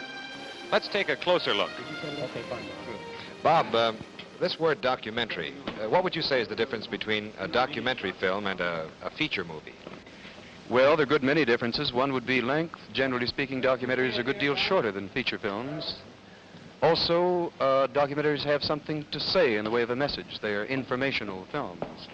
Also, another term that's used interchangeably with documentary is the word actuality films. Bob, is this the thing you hold up in front of the camera before each scene? This is a clapperboard, yes. This identifies on the visual camera the scene number and the take number, and also, as you heard, on the soundtrack. The editor back at the studio puts the two pieces of film together, matches where the lips of the clapper come together. There you are in sync. Before the break, you were mentioning the media putting forth the information that the power elite want. I'm not sure if I understand, how does the power elite do this, and why do we stand for it? Why does it work so well? Okay, well, I think here we have to, I mean, there are really two questions here. One, is this picture of the media true? And there you have to look at the evidence. I mean, I've given one example, and that shouldn't convince anybody. One has to look at a lot of evidence to see whether this is true. I think anyone who investigates it will find out that the evidence to support it is simply overwhelming. In fact, it's probably one of the best supported conclusions in the social sciences. But the other question is, how does it work? Your choice, right? I'm the media guy. What'd you like? I got you an International Herald Tribune. You want that? Anything in a Western language which doesn't include that. What do you got? Financial Times? Absolutely.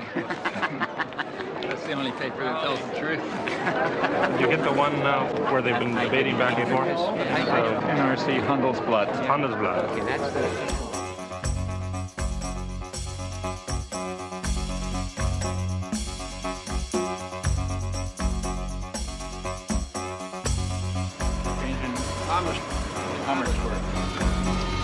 Well, this evening's program is scheduled as a debate, which puzzled me all the way through. There are some problems.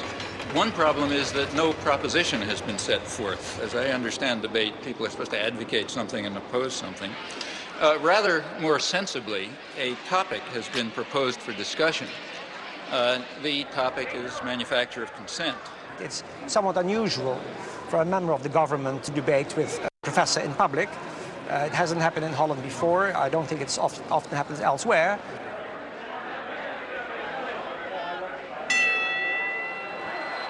Mr. Bogenstein, the floor is yours.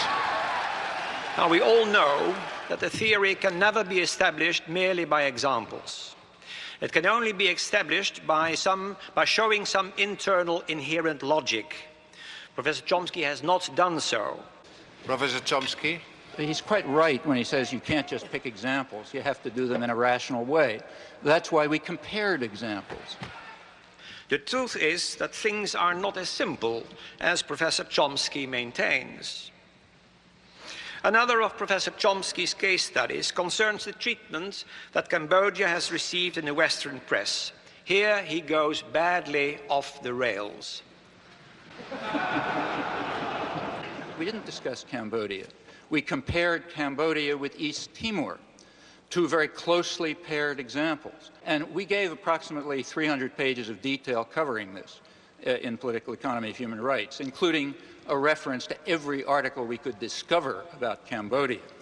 Many Western intellectuals do not like to face the facts and balk at the conclusions that any untutored person would draw. Many people are very irritated by the fact that we exposed the extraordinary deceit over Cambodia and paired it with the simultaneous suppression of the U.S.-supported ongoing atrocities in Timor. People don't like that. For one thing, we were challenging the right to lie in defense of the state. For another thing, we were exposing the apologetics and support for actual ongoing atrocities. That doesn't make you popular. Where did he learn about the atrocities in East Timor or in Central America, if not in the same free press which he so derides? You can find out where I learned about them by looking at my footnotes. I learned about them from human rights reports, from church reports, from refugee studies, and extensively from the Australian press. there was nothing from the American press because it was silenced.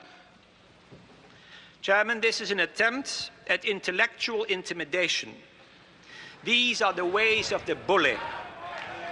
Professor Chomsky uses the oldest debating trick on record. He erects a man of straw and proceeds to hack away at him. Professor Chomsky calls this the manufacture of consent. I call it the creation of consensus. In Holland, we call it draagvlak, which means foundation. Professor Chomsky thinks it is deceitful, but it is not. In a representative democracy, it means winning people for one's point of view. But I do not think that Professor Chomsky believes in representative democracy. I think he believes in direct democracy. With Rosa Luxemburg, he longs for the creative, spontaneous, self-correcting force of mass action. That is the vision of the anarchist. It is also a boy's dream. Those who believe in democracy and freedom have a serious task ahead of them.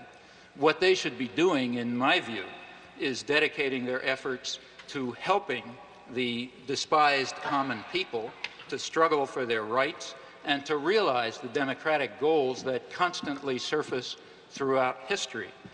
They should be serving not power and privilege, but rather their victims. Freedom and democracy are by now not merely values to be treasured, they are quite possibly the prerequisite to survival. It's a conspiracy theory, pure and simple. It is not borne out by the facts. Mr. Chairman, I have to go to Amsterdam. If you'll excuse me, I'm leaving.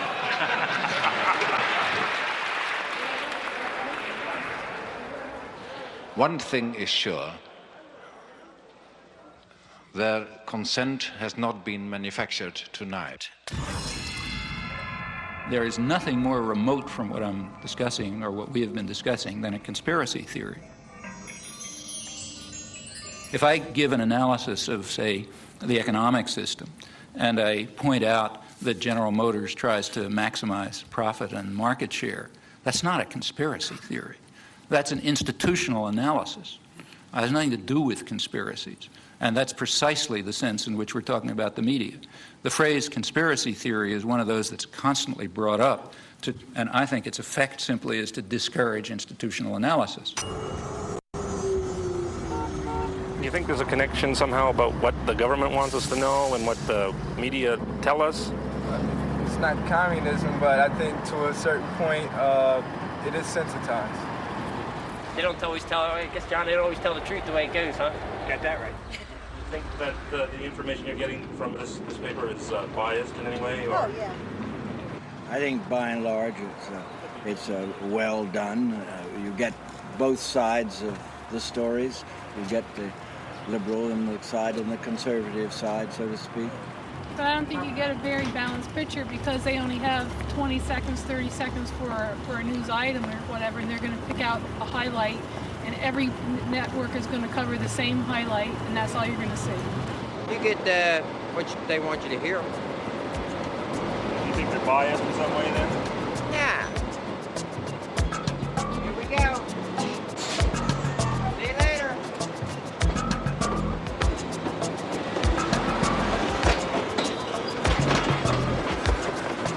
Is it possible for the lights to get a little brighter so we can see somebody out there?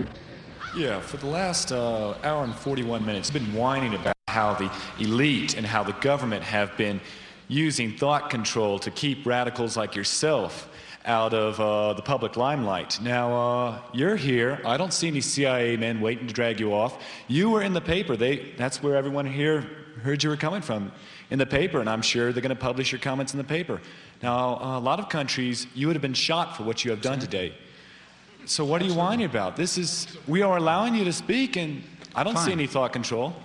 First of all, I hadn't said one word about my being kept out of the limelight. The way it works here is quite different. Now, I don't think you heard what I was saying, but the way it works here is that there is a system of shaping, control, and so on, which gives a certain perception of the world. I gave one example. I'll give you sources where you can find thousands of others. And it has nothing to do with me. It has to do with marginalizing the public and ensuring that they don't get in the way of elites who are supposed to run things without interference. In a review of the Chomsky Reader, it was written that as he's been forced to the margins, he's become strident and rigid. Do you feel this categorization of your later writings is accurate and that you've been a victim of this sort of process you've been describing? Well, the business about being forced to other people will have to judge about the stridency. I don't believe it, but anyway, that's for other people to judge. However, the matter of being forced to the margins is a matter of fact, and the fact is the opposite of what is claimed. The fact is it's much easier to gain access to even the major media now than it was 20 years ago. You've dealt in such unpopular truths and have been such a lonely figure as a consequence of that. Do you ever regret either that you took the stand you took, have written the things you have written, or that we had listened to you earlier? I don't. I mean, there are particular things which I would do differently because you think about things, you do them differently. But in general, I would say I do not regret it. I mean, do you like being controversial? No, it's a nuisance. Because this mass medium pays little attention to the views of dissenters, not just Noam Chomsky, but most dissenters do not get much of a hearing in this medium. No, in fact, that's, again, completely understandable. They wouldn't be performing their societal function if they allowed favored truths to be challenged. Now, notice that that's not true when I cross the border anywhere, so that I have easy access to the media in just about every other country in the world. There's a number of reasons for that, and one reason is I'm primarily talking about the United States, and it's much less threatening. Your view there is that the militarization of the American economy essentially has come about because there are not other means of controlling the American population. In a democratic society. I mean, it may be paradoxical, but the freer the society is, the more it's necessary to resort to devices like induced fear.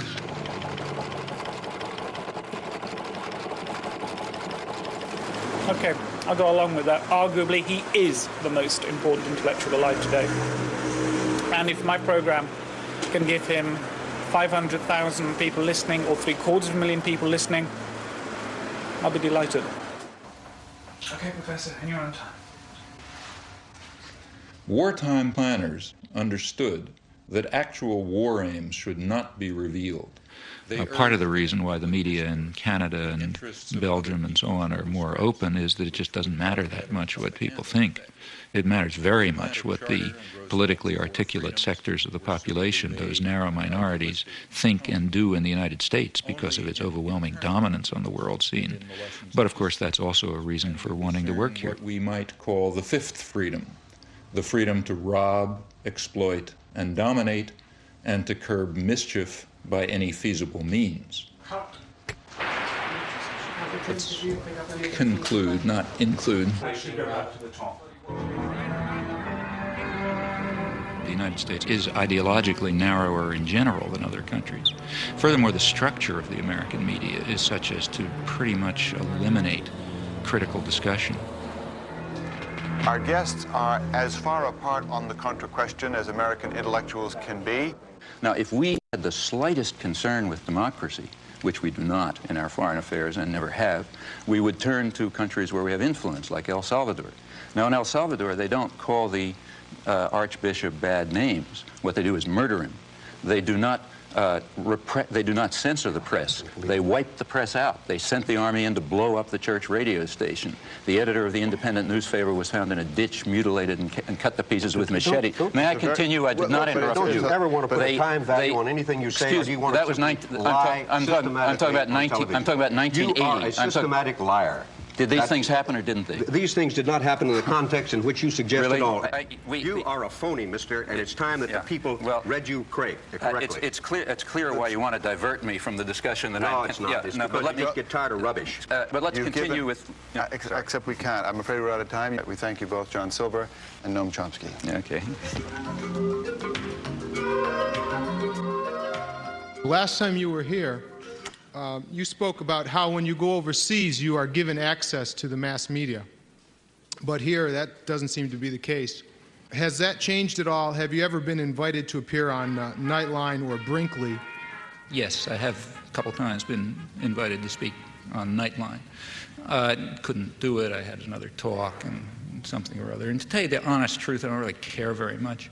FAIR, the media monitoring group, published a very interesting study of Nightline. It shows that their conception of a spectrum of opinion is ridiculously narrow, at least by European or world standards.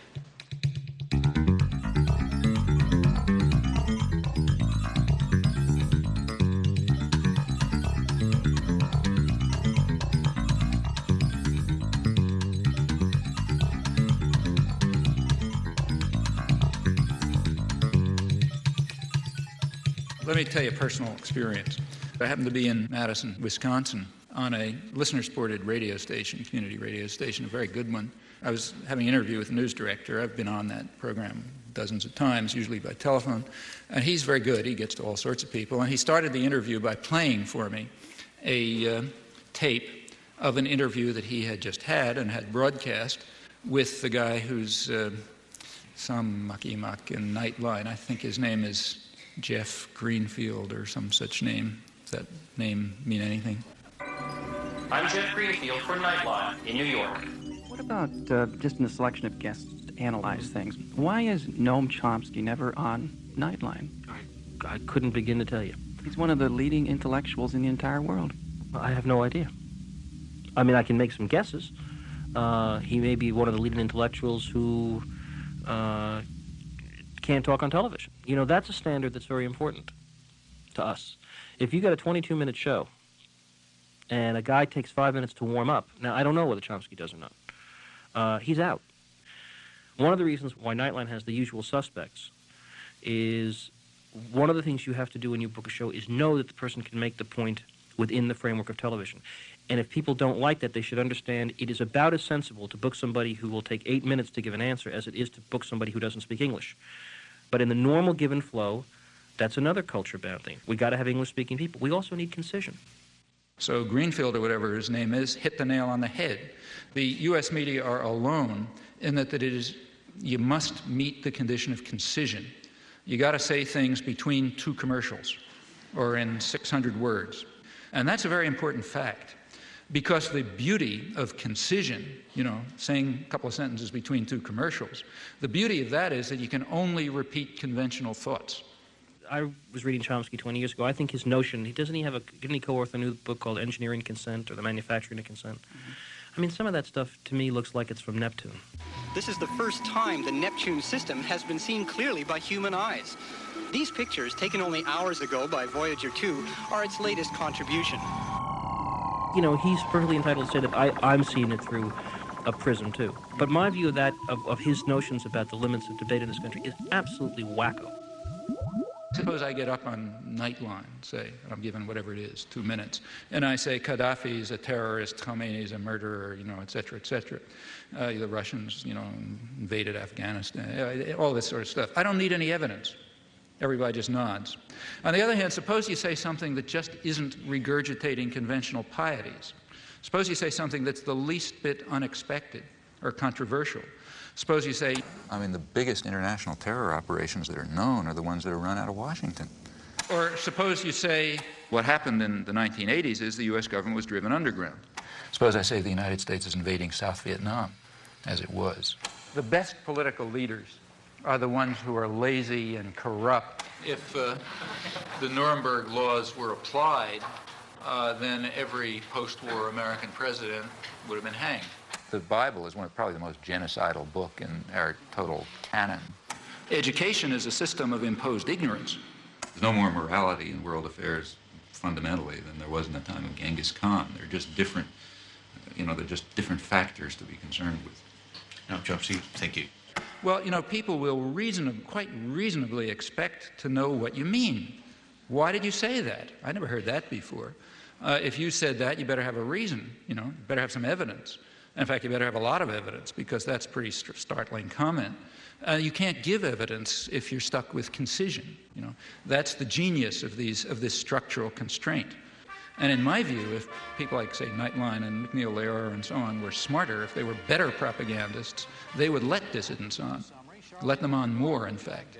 The reason is that they would sound like they're from Neptune. Then comes our special conversation on the Middle East crisis. Tonight's is with the activist, writer, and professor Noam Chomsky. Again, there has been an offer on the table, which we rejected, an Iraqi offer last April, to eliminate their chemical and other unconventional arsenals if Israel were to simultaneously do the same. We rejected it, but I think that should be pursued as well. Sorry to interrupt you. I have to end it there. That's the end of our time. Professor Chomsky, thank you very much for joining us. AT&T has supported the McNeil-Lehrer NewsHour since 1983 because quality information and quality communications is our idea of a good connection. AT&T, the right choice.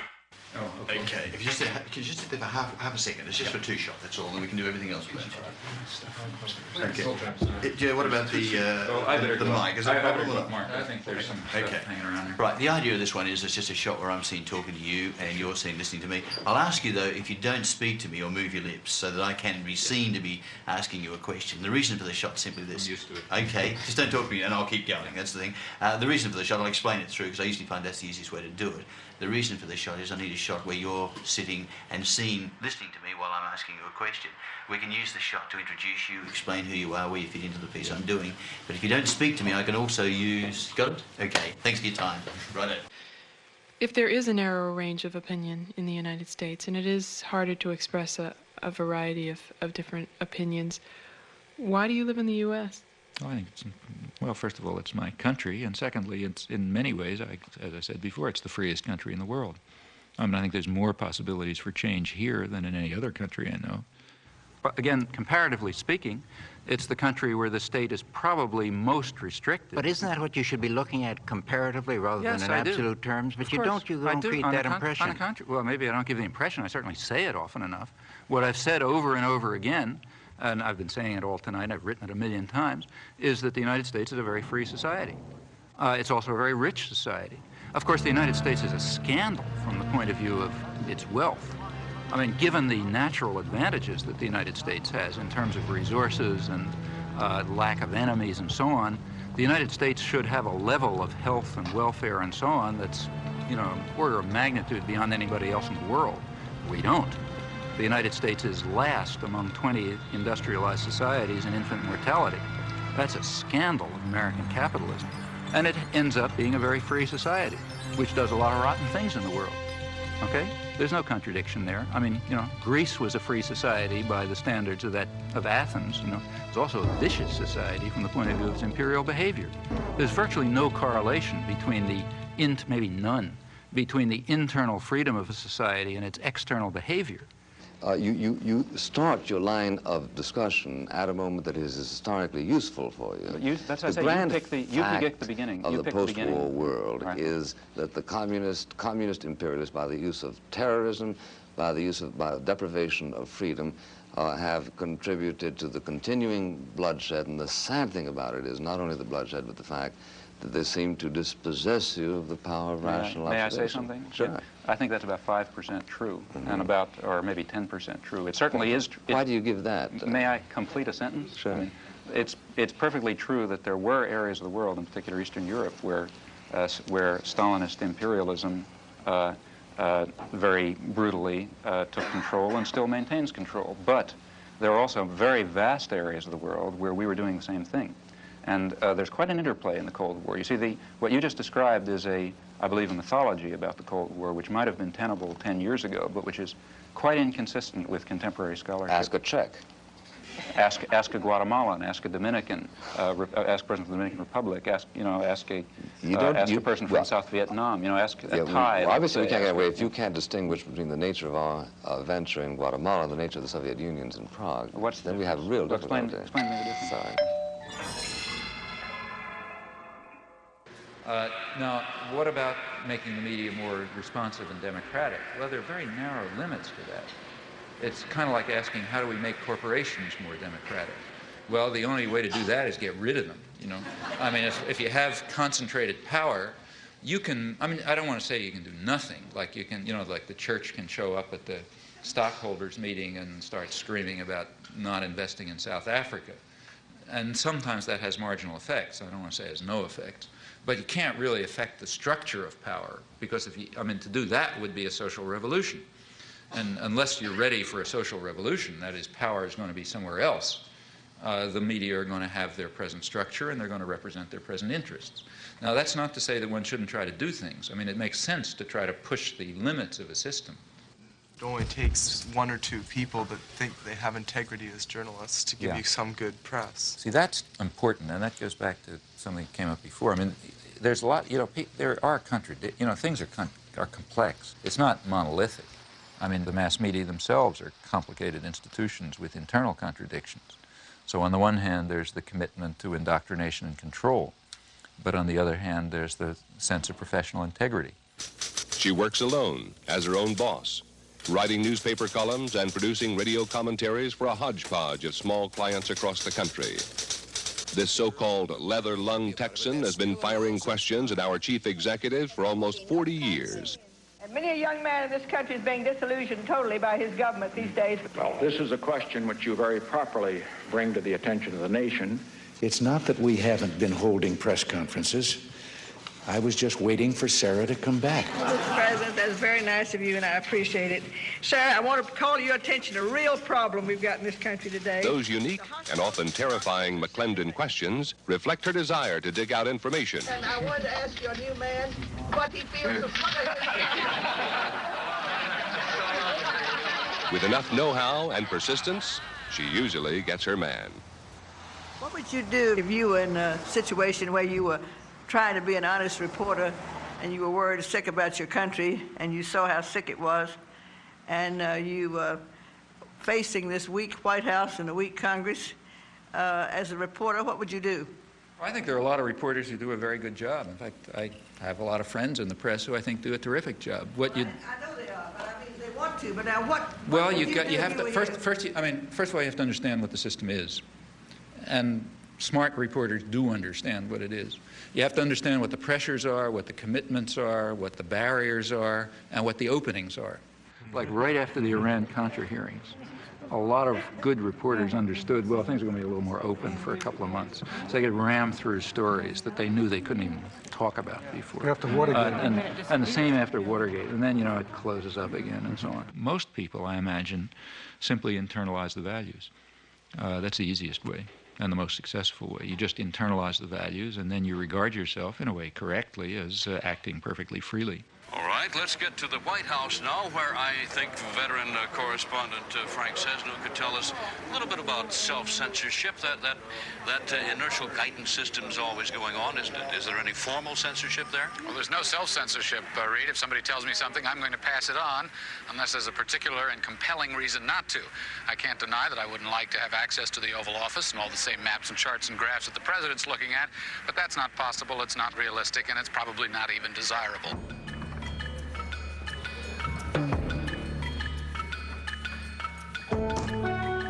Hello. How are you? I'm fine. Go sit down there, please. Welcome to Holland. I'll introduce you first in a few lines. Professor Chomsky, Noam Chomsky, is nu 6 en is ongeveer de meest controversiële intellectueel van Amerika. Dat is ook alweer een platitude, maar zo wordt hij nu eenmaal altijd genoemd. Chomsky has been called the Einstein of modern linguistics. The New York Times has said he's arguably the most important intellectual alive today. But his presence here has sparked a protest. This book that has poisoned the world, and all liar in there. And as a Vietnamese people, we come here to learn the book. Vietnam! Vietnam! He said that in Vietnam there's no violation of human rights and no crime in Cambodia. Is wrong. Chomsky he's a professor. He's using that to poison the world. And we come here to protest that. I don't mind the denunciations, frankly. I mind the lies. I mean, intellectuals are very good at lying. They're professionals at it. Wonderful technique. There's no way of responding to it. If somebody calls you, an anti-Semite, what can you say? I'm not an anti-Semite. Or, somebody says you're a racist, you're a Nazi or something. You always lose. I mean, the person who throws the mud always wins because there's no way of responding to such charges. Professor Chomsky seems to believe that the people he criticizes fall into one of two classes, liars or dupes. Consider what happened when I discussed the case of Robert Faurisson. Let me recall the facts. Let's not go into details, please, because the details happen to be important. Yes, but I have only one question on the Faurisson question. Do the facts matter or don't they matter? Of course they do. Well, let me tell you what the facts are then. Faurisson says that the massacre of the Jews in the Holocaust is a historic lie. No, this is an important one. It has a lot to do with the topic.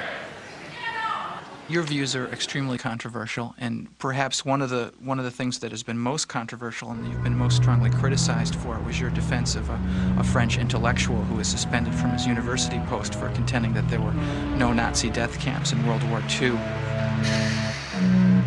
My name is Robert Faurisson. I am 60. I am university professor in Lyon, France. Behind me, you may see the courthouse of Paris, the Palais de Justice. In this place, I was convicted many times at the beginning of the 80s. I was charged by 9 associations, mostly Jewish associations, for inciting hatred, racial hatred, for racial defamation, for damage by falsifying a story. Professor Chomsky and a number of other intellectuals signed a petition in which Faurisson is called a respected professor of literature who merely tried to make his findings public. Perhaps we can start with just the story of Robert Faurisson and your involvement. More than 500 people signed, maybe 600, mostly universitaires, scholars. And what happened to the other 499 of them? How come we only hear about Chomsky's signature? Well, I think it's because Chomsky is in himself a kind of political power. I signed a petition calling on the tribunal to defend his civil rights. At that point, the French press, which apparently has no conception of freedom of speech, concluded that since I had called for his civil rights, I was therefore defending his theses. Faurisson then published a book in which he tried to prove that the Nazi gas chambers never existed. What we deny is that there was an extermination program and an extermination actually, especially in gas chambers or gas vans. The book contains a preface written by Professor Chomsky in which he calls Faurisson a relatively apolitical sort of liberal. A communist is a man, a Jew is a man, a Nazi is a man, I am a man. Are you a Nazi? I am not a Nazi. How would you describe yourself politically? Nothing. The preface that you wrote, whether you retracted it. That's not the preface that I wrote because I never wrote a preface, and you know that I never wrote a preface. Yeah, he's referring to a statement of mine on civil liberties, which was added to a book in which Faurisson, excuse me.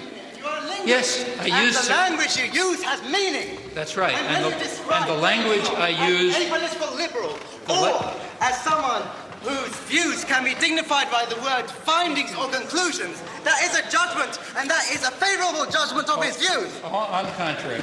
Can I continue with the facts? Yes, you can continue with the facts for hours, but I mean, but there are a few facts that, yeah, okay. Let's get to the so-called preface. I was then asked by the person who organized the petition to write a statement on freedom of speech, just banal comments about freedom of speech, pointing out the difference between defending a person's right to express his views and defending the views expressed.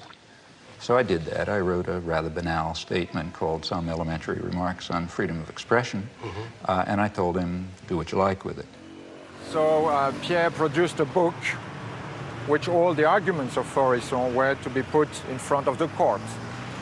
And we thought wise to use the text of Noam Chomsky as a kind of warning, a foreword, to say that it was a matter of freedom of expression, freedom of thought, freedom of research. Why did you try at the last moment to get it back from the book. That's the one thing I'm sorry about.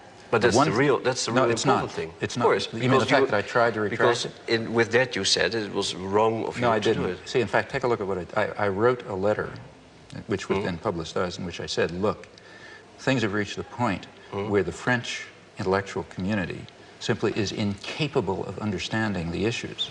At this point, it's just going to confuse matters even more if my comments on freedom of speech happen to be attached to this book, which I didn't know existed. So just to clarify things, you better separate them. Now, in retrospect, I think I probably shouldn't have done that. I should have just said, fine, then let it appear, because it ought to appear. But that's, apart from that, I regard this as not only trivial, but as compared with other positions I've taken on freedom of speech, invisible. I do not think that the state ought to have the right to determine historical truth and to punish people who deviate from it. I'm not willing to give the state that right, even if they happen to But are you denying that the gas chambers ever existed? But I'm saying if you believe in freedom of speech, you believe in freedom of speech for views you don't like. I mean, Goebbels was in favor of freedom of speech for views he liked, right? So was Stalin. If you're in favor of freedom of speech, that means you're in favor of freedom of speech precisely for views you despise. Otherwise, you're not in favor of freedom of speech. There's two positions you can have on freedom of speech. Now, you can decide which position you want.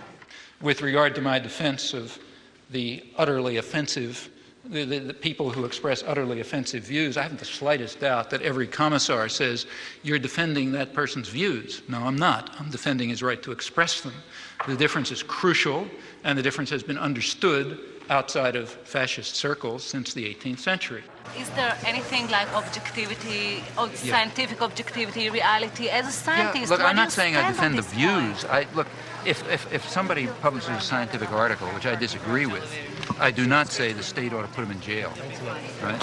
All right, but you don't have to support him right away and say, I support him just for the sake of everybody saying that, whatever he wants to say. Suppose this guy is taken to court and charged with falsification. Then I'm going to defend them, even if I disagree. But he wasn't taken to court. Oh, you're wrong. But when did you write the support? I mean, when he was brought to court. And in fact, the only support that I gave him is to say he has a right of freedom of speech, period. There is no doubt in my mind that the example that I gave about this story is the Holocaust did not exist is very, very typical. I'll give you another example about the How much of the American press believes that Faurisson has anything to say, or any press?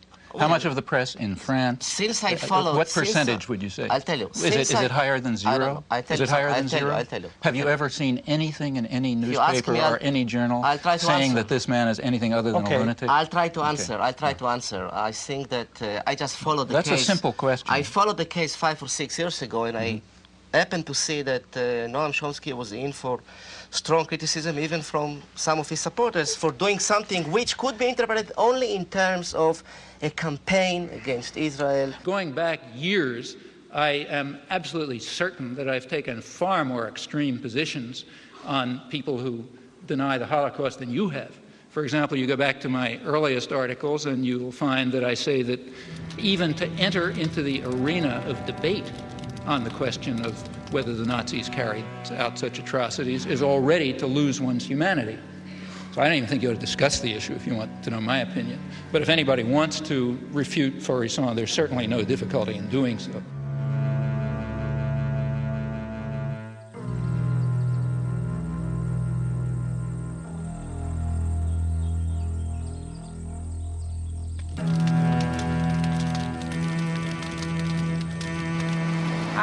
I'm not interested in freedom of speech and all that.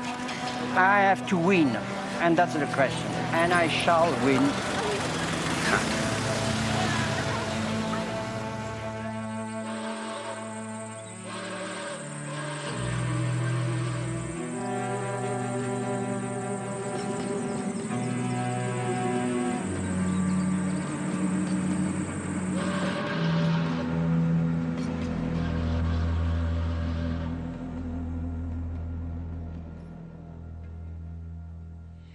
I'm just an ordinary mom who just thinks in terms of, I don't want to someday be holding my grandchildren and watching something horrible happen and feel like I didn't do anything. And I mean, it's obvious what you're doing. And my question is, on a practical level, where do you see the most practical place to put your energy. I mean, tonight I feel in overwhelm, like I feel like it's too big, it's too much to even make a dent in. The way things change is because lots of people are working all the time. And, you know, they're working in their communities, in their workplace, or wherever they happen to be, and they're building up the basis for popular movements which are going to make changes. That's the way everything has ever happened in history, you know, whether it was the end of slavery or whether it was the democratic revolutions or anything you want, you name it, that's the way it worked. You get a very false picture of this from the history books. In the history books, there's a couple of leaders, you know, George Washington or Martin Luther King or whatever. And I don't want to say that those people are unimportant, like Martin Luther King was certainly important, but he was not the civil rights movement. Martin Luther King can appear in the history books because lots of people whose names you will never know and whose names are all forgotten and who may have been killed and so on were working down in the South. When you have active activists and people concerned and people devoting themselves and dedicating themselves to social change or issues or whatever, then people like me can appear. And we can appear to be prominent, but that's only because somebody else is doing the work. My work, whether it's giving hundreds of talks a year or spending 20 hours a week writing letters or writing books, is not directed to intellectuals and politicians. It's directed to what are called ordinary people.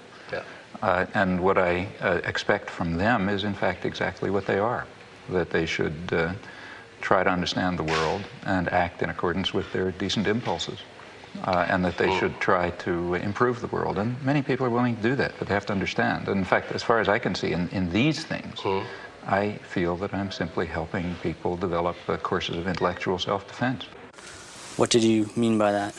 What would such a course be? I don't mean go to school, because you're not going to get it there. It means you have to develop an independent mind and work on it. Now, that's extremely hard to do alone. You know? The beauty of our system is it isolates everybody. Each person is sitting alone in front of the tube. You know? Now, it's very hard to have ideas or thoughts under those circumstances. You can't fight the world alone. Some people can, but it's pretty rare. The way to do it is through organization. So courses of intellectual self-defense will have to be in the context of political and other organization. And it makes sense, I think, to look at what the institutions are trying to do and to take that almost as a key. What they're trying to do is what we're trying to combat. If they're trying to keep people isolated and separate and, and so on, well, we're trying to do the opposite. We're trying to bring them together. So in your local community, you want to have sources of alternative action. People with parallel concerns, maybe differently focused, but at the core sort of similar values and a similar interest in helping people learn how to defend themselves against external power and taking control of their lives and, you know, reaching out your hand to people who need it. That's a common array of concerns. You can learn about your own values and you can figure out how to defend yourself and so on in conjunction with others. Are there one or two publications that I, as an average person, a biologist, can read to bypass this filter of our press? Now, if you ask what media can I turn to get the right answers, first of all, I wouldn't tell you that because I don't think there's an answer. The right answers are what you decide are the right answers. Maybe everything I'm telling is wrong, okay? Could perfectly well be, I'm not God, but that's something for you to figure out. I mean, I could tell you what I think happens to be more or less right, but there isn't any reason why you should pay any attention to it. What impact do you feel alternative media is currently having or could potentially have? I'm actually a little more interested in its potential. And just to define my terms, by alternative media, I'm referring to media that are or could be citizen-controlled as opposed to state or corporate control. You know, that's what's kept people together. To the extent that people are able to do something constructive, it's because they have some way of interacting. I mean, I've always felt it would be a very positive thing, and it should be pushed as far as it can go. I think it's going to have a very hard time. There's just such a concentration of resources and power that alternative media, while extremely important, are going to have quite a battle. It's true there are things which are small successes, but it's because people have just been are willing to put in incredible effort. Like, say, take Z Magazine. I mean, that's a national magazine which literally has a staff of 2 and no resources. Tell us a little about Z Magazine, what it is and what makes it different. Go ahead. Go ahead. Thank you. We just wanted to do a magazine that would address all the sides of political life: economics, race, gender, authority, political relations. And we wanted to do it in a way that would incorporate an attention to how to not only understand what's going on, but how to make things better, what to aim toward, and to provide at the same time humor, culture, a kind of a magazine that people could relate to and could get a lot out of and could participate in. And what we wanted to do, which we didn't think was provided by the existing magazines, was to give it a real activist slant so that it could be very useful to the variety of movements in the country.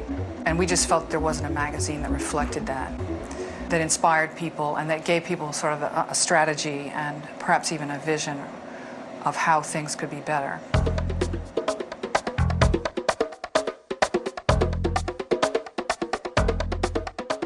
South End Press has sort of made it. That is, they're surviving. It's a small collective, again, with no resources, and they put out a lot of books, including quite a lot of good books. But for a South End book to get reviewed is almost impossible.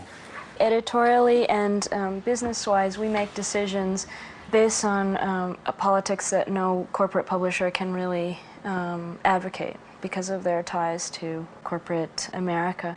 We can solicit manuscripts based on what we feel is the relevance for the movement, and we can make our business decisions based on whether we feel people can afford our books, whether we feel that a book might not make that much money, but it needs to be out there, and maybe there's 1,000 people who would buy it. And those are criteria that we feel are very precious in this day of corporate mergers. Well, and likewise our structure about sharing work and continuing our training process as long as we're at the press. There are losses there in terms of productivity, but in terms of empowerment, all of us are then able to say, my perspective is different from yours, then all of our intelligence gets used in making those decisions, and not just whoever happens to have done it the longest, whoever happens to have graduated from the best schools in order to be the best editor, making all the decisions and only using his or her intelligence.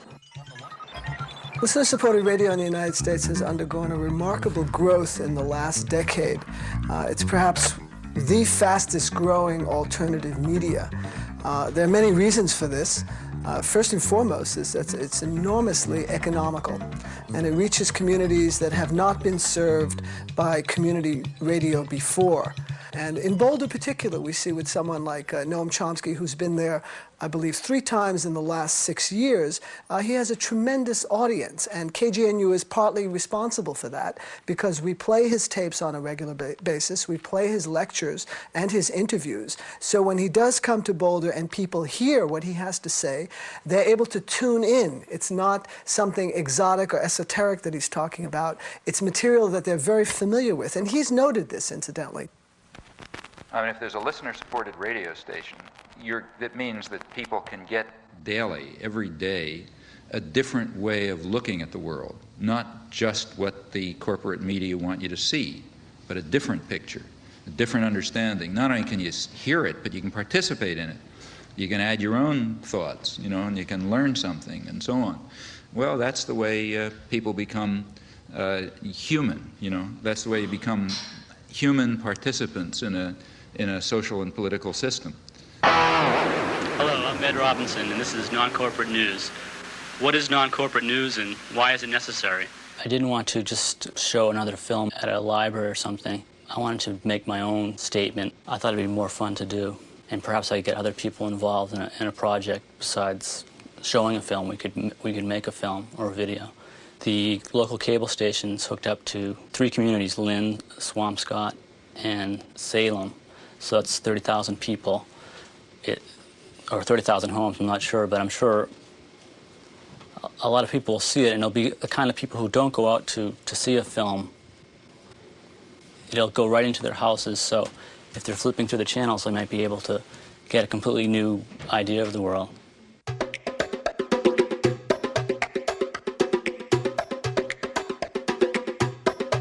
So there's kind of networks of cooperation developed, which, I mean, like here, for example, is a collection of stuff from a friend of mine in Los Angeles who does careful monitoring of the whole press in Los Angeles and a lot of the British press, which he reads, and does selection, so I don't have to read the, the movie reviews and the local gossip and all this kind of stuff, but I get the occasional nugget that sneaks through, and that you find if you're carefully and intelligently and critically reviewing a wide range of press. Well, there are a fair number of people who do this, and we exchange information. We wrote a 2-volume work in which we saw one another for a couple of weeks when we were getting started, but then we wrote 2 volumes essentially without seeing one another, just by phone, by mail, and exchanging manuscripts. But this takes a lot of communication by mail. My Chomsky file is a couple of feet thick.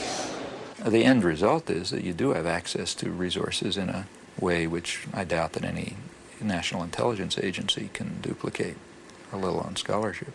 So there are ways of compensating for the absence of resources. People can do things. Like, for example, I found out about the arms flow to Iran by reading transcripts of the BBC. And by reading an interview somewhere with an Israeli ambassador in one city and reading something else in the Israeli press. Now, okay, the information is there, but it's there to a fanatic, somebody who wants to spend a substantial part of their time and energy exploring it and comparing today's lies with yesterday's leaks and so on. That's a research job. And it's, it just simply doesn't make any sense to ask the general population to dedicate themselves to this task on every issue. I'm not given the false modesty. There are things that I can do, and I know that I can do them reasonably well, including analysis and study, research. I mean, I know how to do that sort of thing, and I think I have a reasonable understanding of the way the world works as much as anyone can. And that turns out to be a very useful resource for people who are doing active organizing, trying to engage themselves in a way which will make it a little bit of a better world. And if you can help in those things or participate in them, well, that's that's rewarding. I wonder if you can envision a time when people like myself, again, the naive people of this world, can again take pride in the United States. And is that even a healthy wish now? Because it may be this hunger for pride in our country that makes us more easily manipulated by the powers that you talk about. I think you first of all have to ask what you mean by your country. Now, if you mean by the country the government, I don't think you can be proud of it, and I don't think you could ever be proud of it. Or could you be proud of any government? It's not our government, and you shouldn't be. States are violent institutions. The government of any country, including ours, represents some sort of domestic power structure, and it's usually violent. States are violent to the extent that they're powerful. That's roughly accurate. You look at American history, it's nothing to write home about. Why are we here? We're here because, say, some 10 million Native Americans were wiped out. That's not very pretty. Until the 1960s, it was still cowboys and Indians. In the 1970s, for the first time, really, it became possible even for scholarship to try to deal with the facts as they were. For example, to deal with the fact that the Native American population was far higher than had been claimed, millions higher, maybe as many as 10 million higher than had been claimed, and that they had an advanced civilization, and that there was something akin to genocide that took place. Now, we went through 200 years of our history without facing that fact. One of the effects of the 1960s is it's possible to at least begin to come to think about the facts. Well, that's an advance. Do you think that this activism 20 years ago has made a difference in how our society operates now? It has not changed the institutions and the way they function. But it has led to very significant cultural changes. Remember, these movements of the 60s expanded in the 70s and expanded further in the 80s, and they reached into other parts of the society and different issues. A lot of things that seemed outrageous in the 60s are taken for granted today. So, for example, take the feminist movement, for example, which barely began to exist in the 60s. Now it's part of general consciousness and awareness. The ecological movements began in the 70s. The third world solidarity movements were very limited in the 60s. It was really Vietnam. And in the 60s also it was a student movement, as you say. Now it's not. Now it's mainstream America. If there is more dissidence now than you can remember, why do you go on to write that the people feel isolated?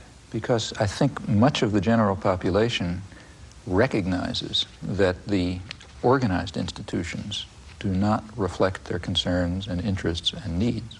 They do not feel that they participate meaningfully in the political system. They do not feel that the media are telling them the truth or even reflect their concerns. They go outside of the organized institutions to act. We see more and more of our elected leaders and know less and less of what they're doing. Yeah. This medium does that. Very striking. In fact, the presidential elections have been almost removed from the point where the public even takes them seriously as involving a matter of choice. So what do you think about what goes on in the White House? It's kept too private, I think. Yeah, they should come out. I know. People. Yeah. Who should talk to the people? George Bush. Well, it means that the political system increasingly functions without public input. It means to an increasing extent, not only do people not ratify decisions presented to them, but they don't even take the trouble of ratifying them. They assume that the decisions are going on independently of what they may do in the polling booth. Ratification would be what? Well, ratification would mean a system in which there are two positions presented to me, the voter. I go into the polling booth and I push one or another button depending on which of those positions I want. That's a very limited form of democracy. Really meaningful democracy would mean that I play a role in forming those decisions and creating those positions. And that would be real democracy. That's not We're very far from that. But we're even departing from the point where there is ratification.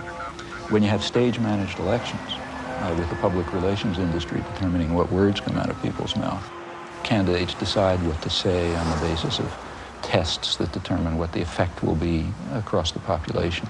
Somehow people don't see how profoundly contemptuous that is of democracy.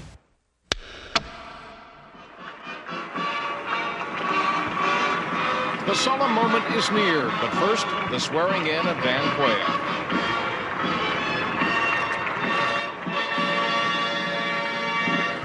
Please move to your seats. For the first time in this century, for the first time in perhaps all history, man does not have to invent a system by which to live. We don't have to talk late into the night about which form of government is better. We don't have to wrest justice from the king. We only have to summon it from within ourselves.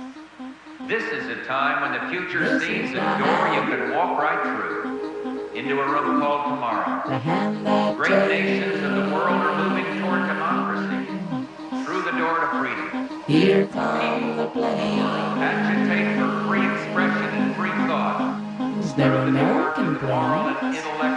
Made in America. Smoking loud. We know how to secure a more just and prosperous life for men on earth.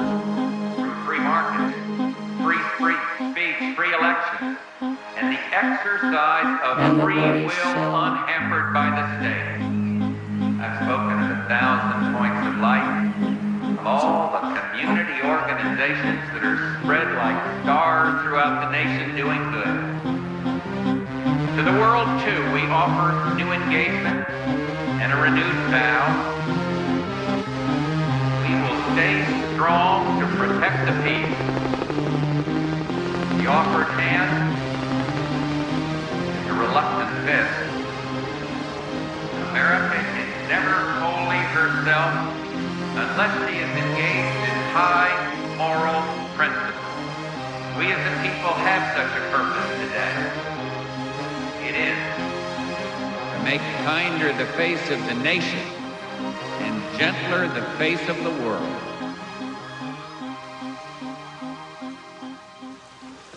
Referring back to your earlier comment about escaping from or doing away with capitalism, I was wondering what scheme, workable scheme, you would put in its place. Me? Or well, what I would, yeah. what well, would you know, you suggest to others who might be in a position to set it up and get it going? Well, I mean, I think that what used to be called centuries ago wage slavery is intolerable. I mean, I don't think people ought to be forced to rent themselves in order to survive. I think that the economic institutions ought to be run democratically by their participants, by the communities in which they exist, and so on. And I think basically through various kinds of free association. Historically, have there been any sustained examples on any substantial scale of societies which approximated to the anarchist ideal? There are small societies, small in number, that have, I think, done so quite well, and there are a few examples of large-scale libertarian revolutions which were largely anarchist in their structure.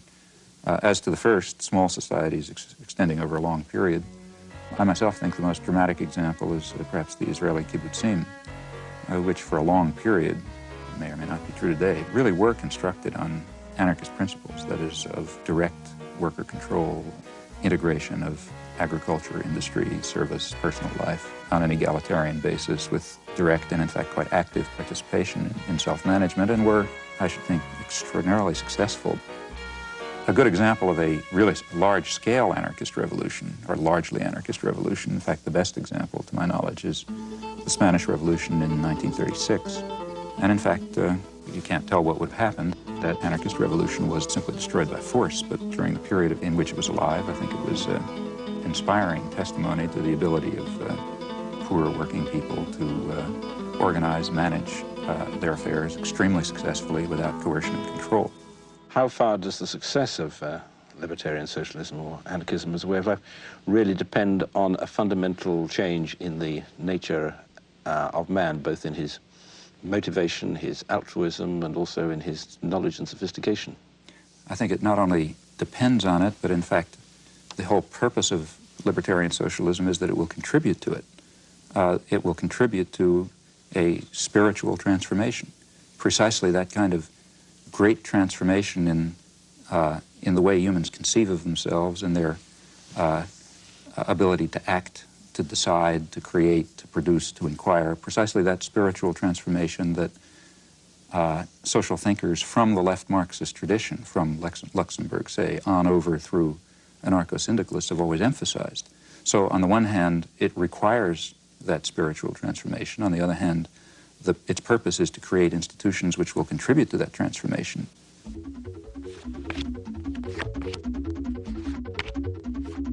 You've written that in looking at contributions of gifted thinkers, one must make sure to understand their contributions, but also to eliminate the errors in them. And of your ideas, what would you guess would be discarded and what would be assimilated by future thinkers? Well, I mean, I would assume virtually everything would be discarded.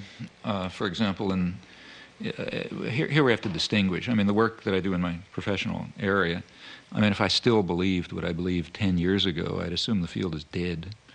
So I assume that when next time you read a student's paper, you're going to see something that has to be changed, and you continue to make progress. In dealing with social and political issues, in my view, what is at all understood is pretty straightforward. I don't think that there may be deep and complicated things, but if so, they're not understood. The basic ways, to the extent that we understand society at all, it's pretty straightforward. And I don't think that those simple understandings are likely to undergo much change. The point is that you have to work. And that's why the propaganda system is so successful. Very few people are going to have the time or the energy or the commitment to carry out the constant battle that's required to get outside of, McNeil Lehrer or Dan Rather or somebody like that. The easy thing to do, you come home from work, you're tired, you've had a busy day, you're not going to spend the evening carrying out a research project. So you turn on the tube and say, it's probably right. Or You look at the headlines in the paper, and then you watch the sports or something. And that's basically the way the system of indoctrination works. Sure, the other stuff is there, but you're going to have to work to find it. Modern industrial civilization has developed within a certain system of convenient myths. The driving force of modern industrial civilization has been individual material gain, which is accepted as legitimate, even praiseworthy, on the grounds that private vices yield public benefits in the classic formulation. Now, it's long been understood very well that a society that is based on this principle will destroy itself in time. It can only persist with whatever suffering and injustice it entails, as long as it's possible to pretend that the destructive forces that humans create are limited, that the world is an infinite resource, and that the world is an infinite garbage can. At this stage of history, either one of two things is possible. Either the general population will take control of its own destiny and will concern itself with community interests, guided by values of solidarity and sympathy and concern for others, or alternatively, there will be no destiny for anyone to control. As long as some specialized class is in a position of authority, it is going to set policy in the special interests that it serves. But the conditions of survival, let alone justice, require rational social planning in the interests of the community as a whole, and by now that means the global community. The question is whether privileged elites should dominate mass communication and should use this power as they tell us they must, namely to impose necessary illusions, to manipulate and deceive the stupid majority and remove them from the public arena. The question in brief is whether democracy and freedom are values to be preserved or threats to be avoided. In this possibly terminal phase of human existence, democracy and freedom are more than values to be treasured. They may well be essential to survival. Thank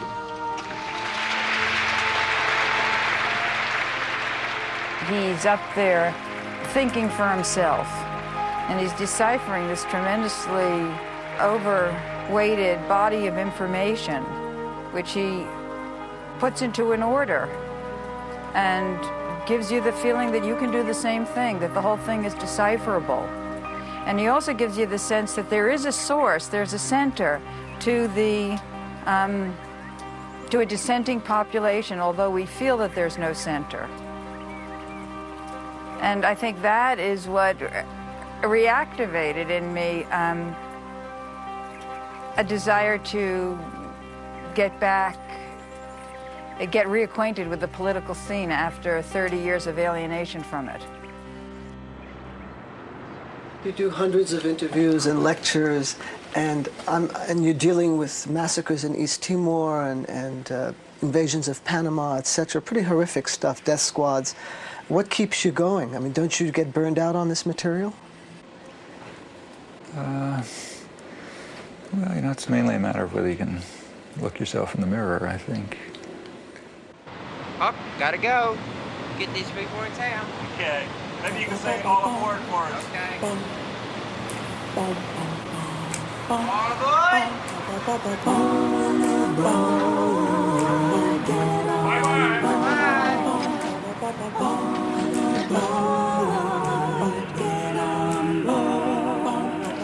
There's a train coming somewhere down the track. The people who ain't ready better step in back. This train has been running since time began. It's running on the love of your fellow man. All aboard. Good to see you. Just hit the microphone. Thank you. Bye, Canada. Goodbye, Canada.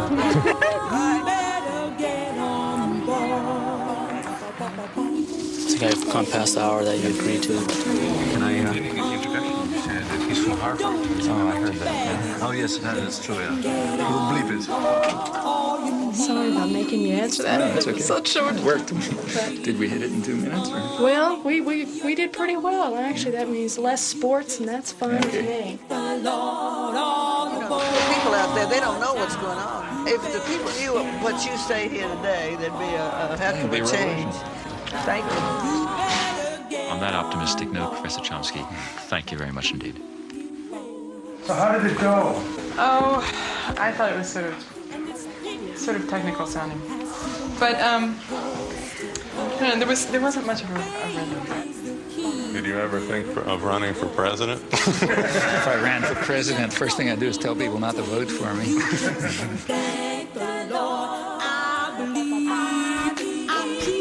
This guy's got to go home. He really does. Yeah. And people still believe that the Celtics Boston are the world champion. Thanks.